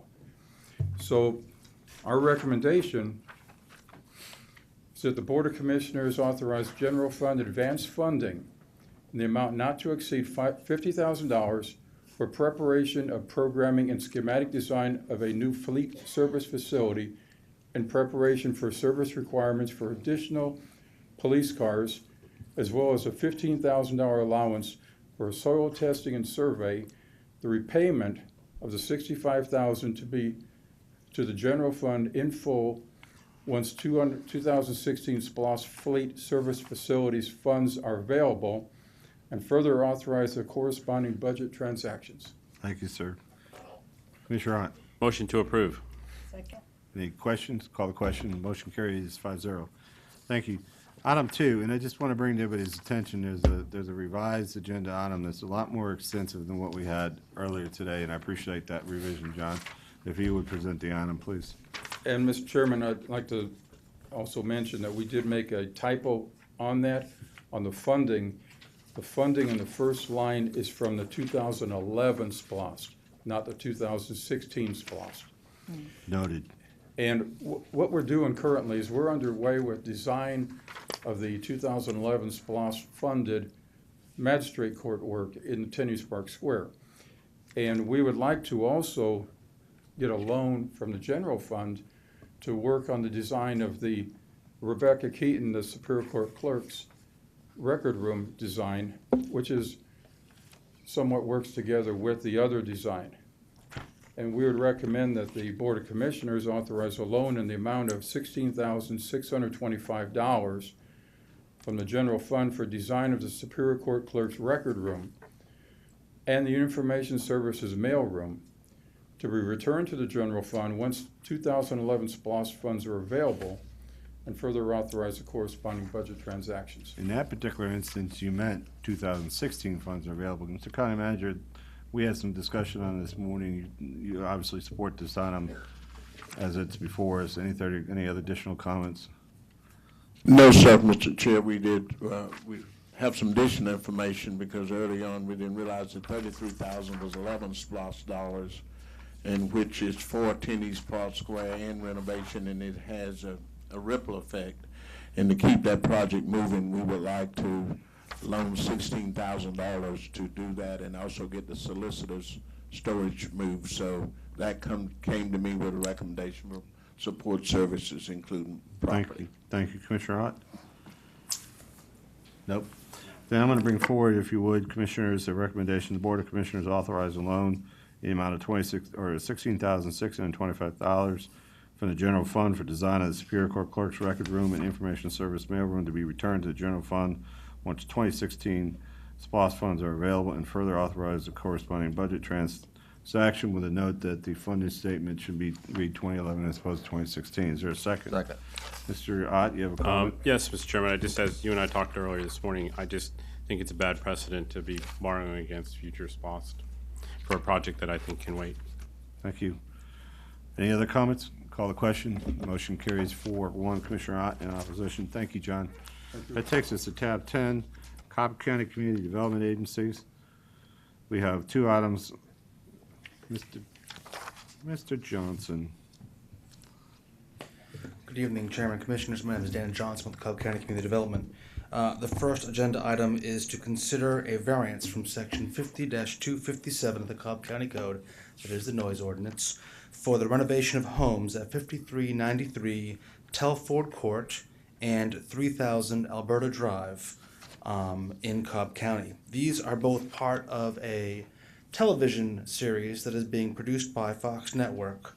It's a reality series called Home Free, where they are going into homes, renovating these homes, and then providing them to families in need in the community. Previously, on May 12th, you had approved a similar variance for a home that is part of the same show, and they're asking that these two additional homes be granted that same variance. The reason why that variance is needed is because in order to meet the production schedule, they need to do almost 24/7 filming and renovations on the homes to make sure they can film it in the right time period they need for this particular initiative. Thank you.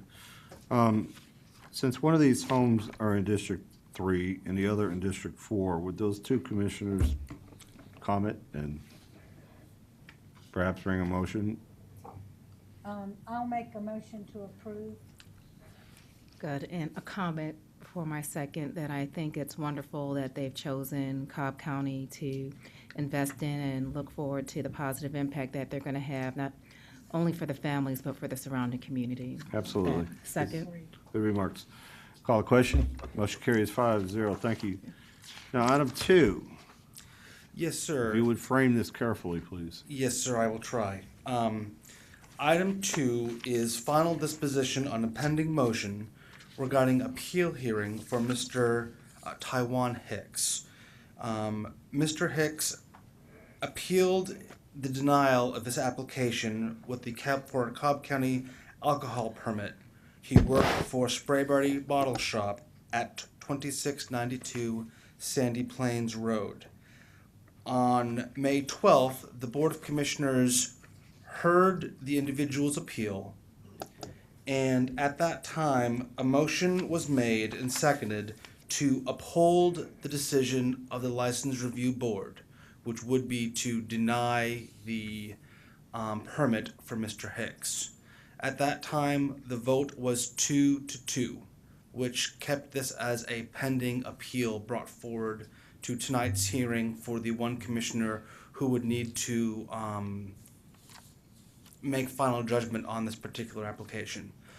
If the commissioner were to, I'm going to get my sheet out real quick. Sure. If the commissioner were to approve the motion that is brought forward, then the permit would be denied. If the commissioner were to deny the motion that is brought forward, then at this time or in a future date, we would need a substitute motion or another motion, in order to have final disposition on this particular appeal hearing. I think that sums up the issue, sir. I just want to rephrase that last portion. The vote was 2-2. The motion was to uphold the recommendation to deny the applicant. Yes, sir. So if the Commissioner Cupid were to vote in the affirmative with that motion, then Mr. Hicks would not receive his permit. If she voted in denial of that motion, he would be granted the promotion. Yes, sir. Except for if I'm wrong, don't say yes, sir. No, well, yes, you are correct in that if she votes for the affirmative on this, then he will not receive he will uphold the findings of the License Review Board. If she votes with the two commissioners who denied the motion being brought forward, then another motion would need to be made to have final disposition on that particular case. Thank you.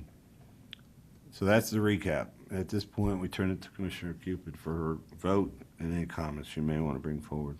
Okay, thank you. Can I bring comment to preceding my vote, Chairman? Counselor?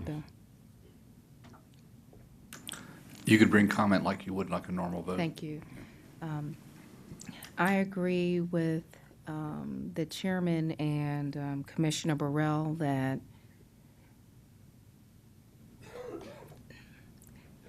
the gentleman who was before the BOC did not provide compelling information for me to feel comfortable supporting the license. Nonetheless, I have some additional questions, and I was wanting for more information from what I saw in the video. And the only way for those questions to be answered is to be able to direct those towards those who testified on that day, and that opportunity isn't here today. So with that, I will deny the outstanding motion, hoping that there will be a following motion for there to be additional discussion or opportunity for that to come before the BOC. So we have her comments I believe she needs to vote to approve the motion in order to deny the license. Is that correct?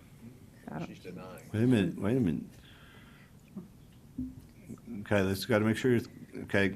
If It's been a long day for all of us, so let's just take our time, okay? I agree. The answer is yes. If she wants to deny the motion that was brought forward to uphold the License Review Board, then she would vote denial, which would then provide an opportunity for the future for the item to be heard for additional questions. If she were to vote in the affirmative, then Mr. Hicks that would be the final disposition of that. And please, Mr. County Attorney, please help me if I have said this in error in any capacity. No, you said it correctly, but I think Commissioner, or Chairman Lee, you misstated one minor point of that. And Commissioner Cupid would, if you vote with Commissioner Ott and Weatherford in denying the motion, then we basically reset it. Okay. Do I need to actually press a button, or is my statements Yeah, I think we adequate? would need to record the vote. Okay. So the motion. It was to deny the motion, which was the same vote that Commissioner Ott and Weatherford gave in regard to the motion that was proffered forward. So I'll make a substitute motion that the case be brought back in front of the Board of Commissioners at the June morning meeting for further consideration and review. Second. Second, any comments? Call the question. Motion carries 5-0. Thank you. Thank you, sir. That takes us to tab 11, our second public comment.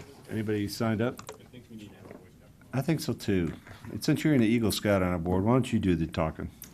All right, I've got two troops down there. I need one scout from 795, and unfortunately the other scout from the other troop is the only one here from that troop, so you get selected. So one from 795, and what troop are, Mr. Bartlett, what troop are you from? Come on up. Come up here, sir. And that we actually, Mr. Chairman, I don't know if you knew this, but you have 2 Eagle Scouts on the board. Who's the other one? The one on the other side of you. Yeah, his is expired due to age. Being an Eagle Scout is like being a Marine. There you go. Mine was called the Goose Award back then. Yes, sir.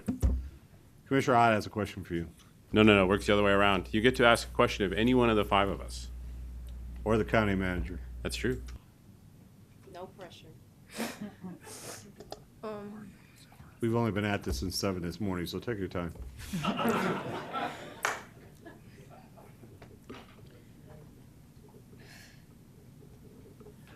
I don't have any questions.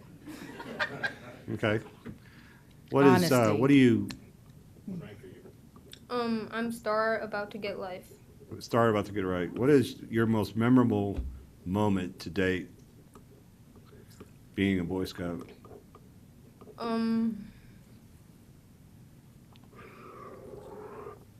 That memorable. What is your aspirations once you become your ego and move on and graduate and go to college? What is your aspiration?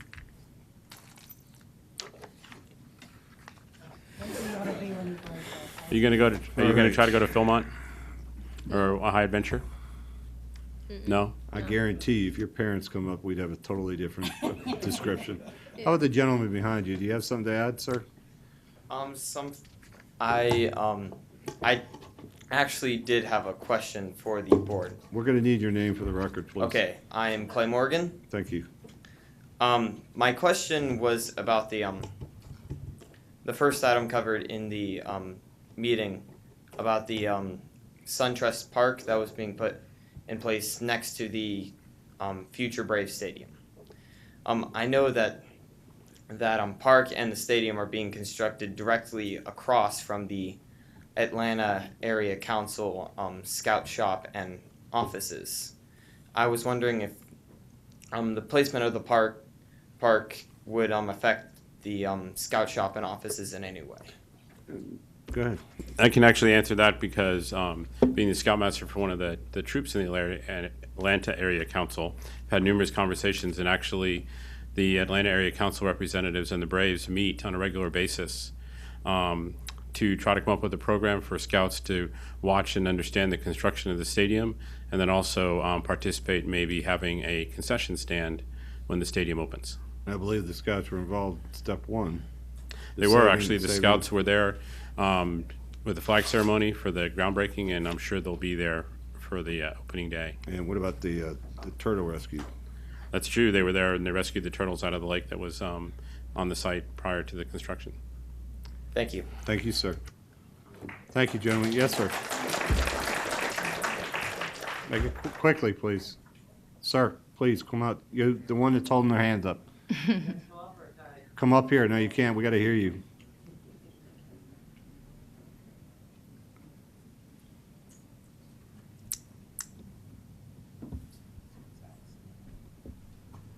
So I have a question on the policing. I'll need your name for the record, please. Blake Hakimian. Thank you, Blake. So how are they planning on like doing it again? Like making the police reform? Like Is Director Heaton still here? That gentleman back here that just stood up, that's Director Sam Heaton. He is the director of the Public Safety Agency, which encompasses fire, police, 911, and animal control. Since this issue is one that's an ongoing issue, I think it's best that perhaps you have a one-on-one conversation with the director. Okay. Okay? Yeah. Thank you. Very good.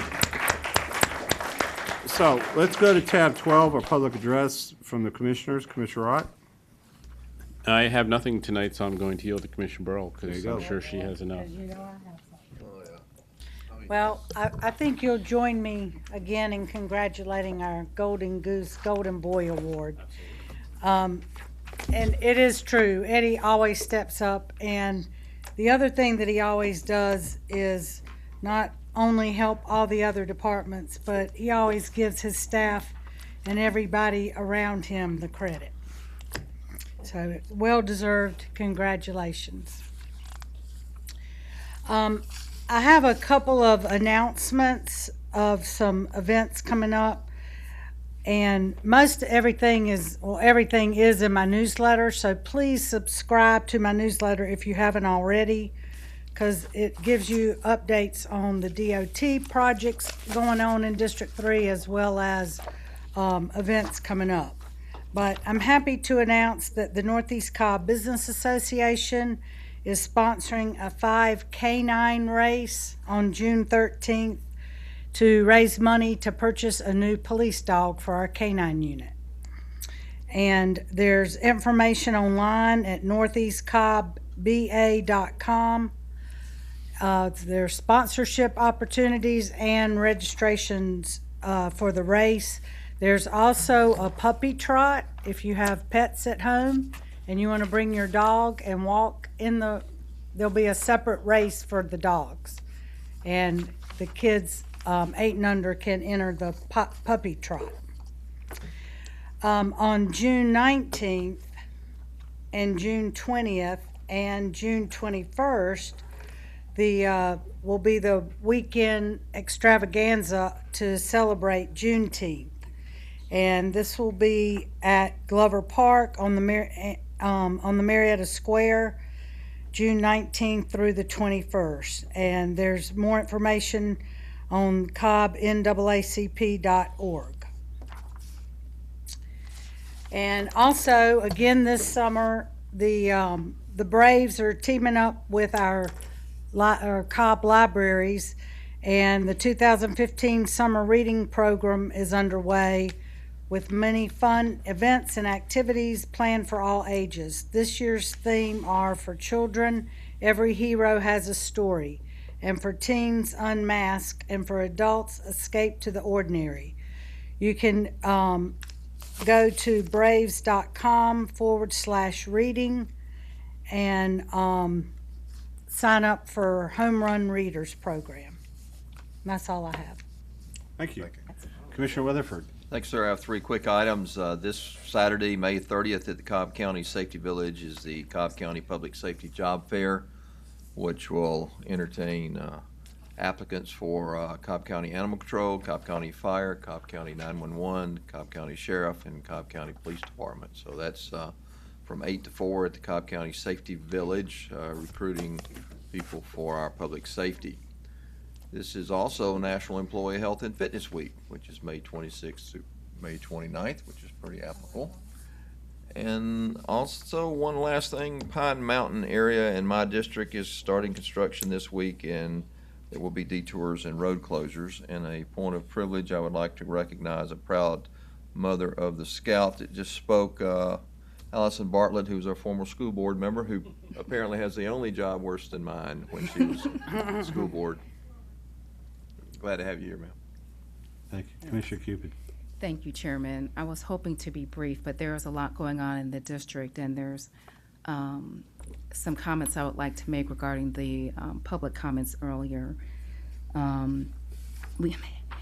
We have coming up this Thursday, as was shared, our new water park. We have our ribbon cutting, which will take place on Thursday at 11:30 a.m. at 3820 Macedonia Road. And hope you can join us for that fun event. And if you can't make it, hope that you will have the opportunity to enjoy that new facility out in Powder Springs. Friday, the day after, is a joyous day because it was the day that I was blessed to be on this earth, May 29th.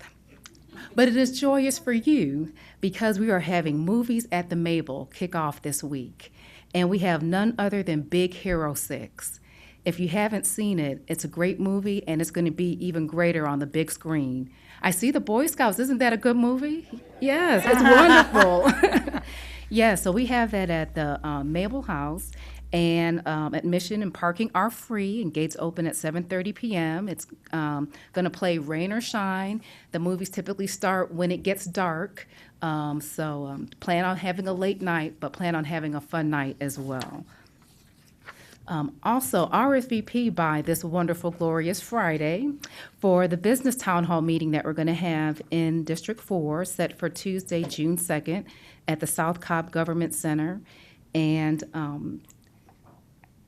that's going to be held from 10 a.m. to noon. And it's been a series of meetings that we've been having to educate businesses on resources that we have here in the county, as well as get some feedback on how we can be of better service.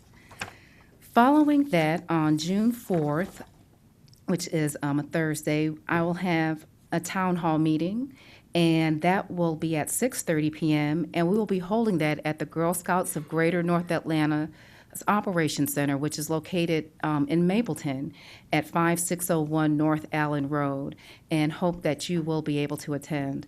Chairman, are we doing that together? Are we doing? No, that's not that one. It's a later one. Oh, okay. I could be there if you'd like me to. But. Why not? I mean, the more fun, the merrier, or the more, the merrier. I just wanted to make some comments with respect to what was discussed for public safety. It was pretty sobering to hear all the comments that were shared, and wanted to thank the members of the community for taking time to come to this meeting to address those concerns, which are very gripping and very personal, and they're actively in controversy right now, as they're before our judicial system. But appreciate you letting us know about the imperative for us to address these matters. I also want to thank our public safety officers because before I came into office, there had been ongoing dialogue and activities that our public safety department has had with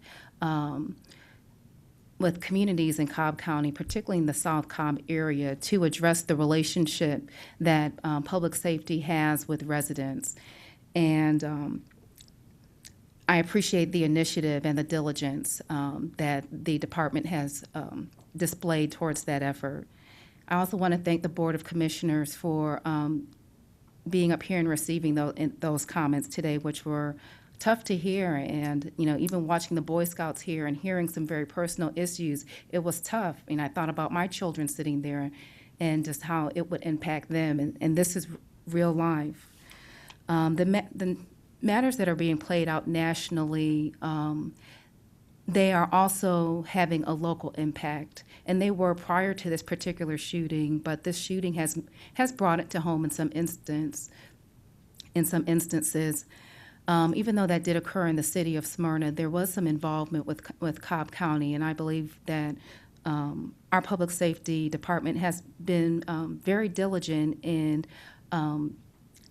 helping to move that issue along, and being very open in bringing in the GBI, which I believe Vic Reynolds did, who was referred to in the comments that were made.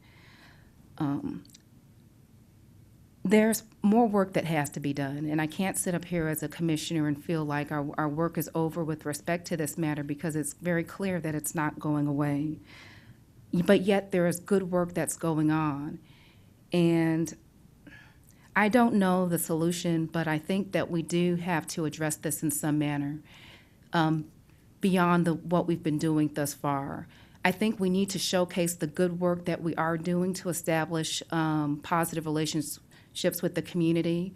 We have public safety blitzes that occur. We have those ongoing meetings. We talk about those in piecemeal ways. I think we need to gather all of those things that we're doing to establish a positive relationship with the community so that people can be aware of those opportunities. I also think, however, we need to look at our opportunities. If there's somewhere where we feel as if we can do something to help improve those relationships, or to help make sure that we can avoid some of the things which we see being played out in other areas, I think we need to have a candid conversation about it. And I think it's hard, and this is the reason why I think it's hard. We see things being played out in extremes. Sometimes there are police officers that do things that we see are completely out of their realm of appropriate conduct. We also see people who may be conducting themselves in activity, who may have had a colorable background, or may be engaging something which can create a vulnerable situation. Then we have the responses of people marching in the streets and closing down roads. We see things on the extreme. Here's part of the reason why I think that's happening. I think part of the reason that's happening because of not all of the extremes, which are real and which need to be addressed, but there's slights that happen every day. There's slights that happen within our communities. There's slights when there's slight missteps on the resident side or the community side, and there's slights that occur when they occur for those who wear our uniform. And there's slights that are tacit but real.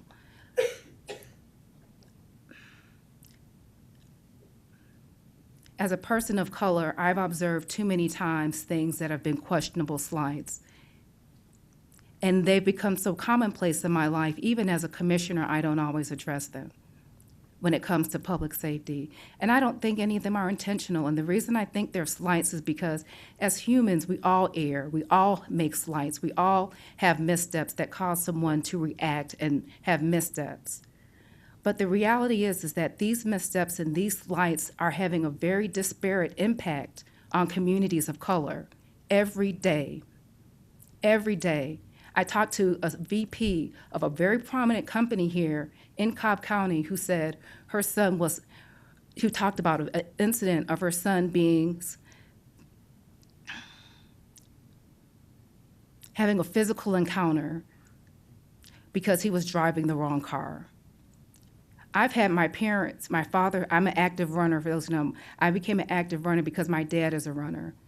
My dad has been stopped for jogging because he's been told that he looks like he's running from a crime. This has occurred. I've gone to the job with my dad where security has pulled them over and asked him why he was coming in, why he was at his job on the weekend. And it's because he was the manager of the facility and he had a key, and they didn't believe it.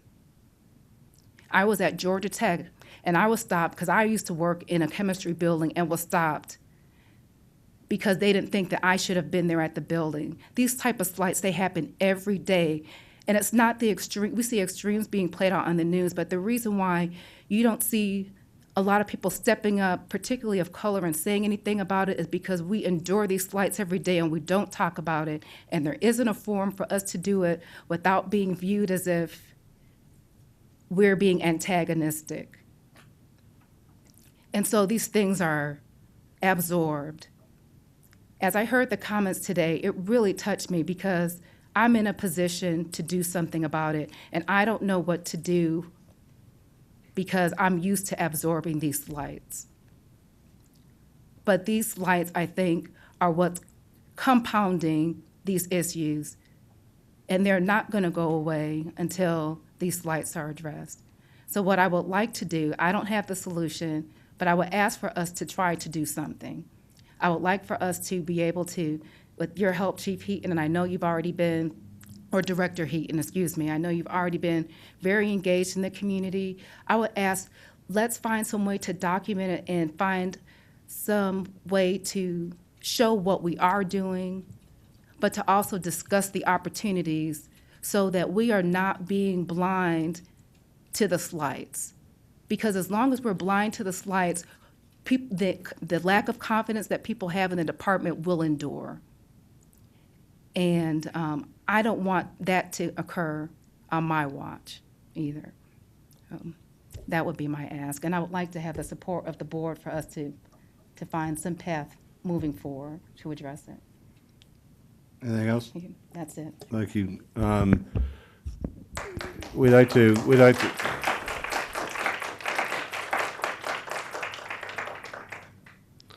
I'd like to just take a moment to just be reflective of the past holiday in which we endured yesterday, Memorial Day, which is to honor those brave men and women that died defending and serving our country so that we had the opportunity to have the expression that was just expressed, and those of our speakers that came before us.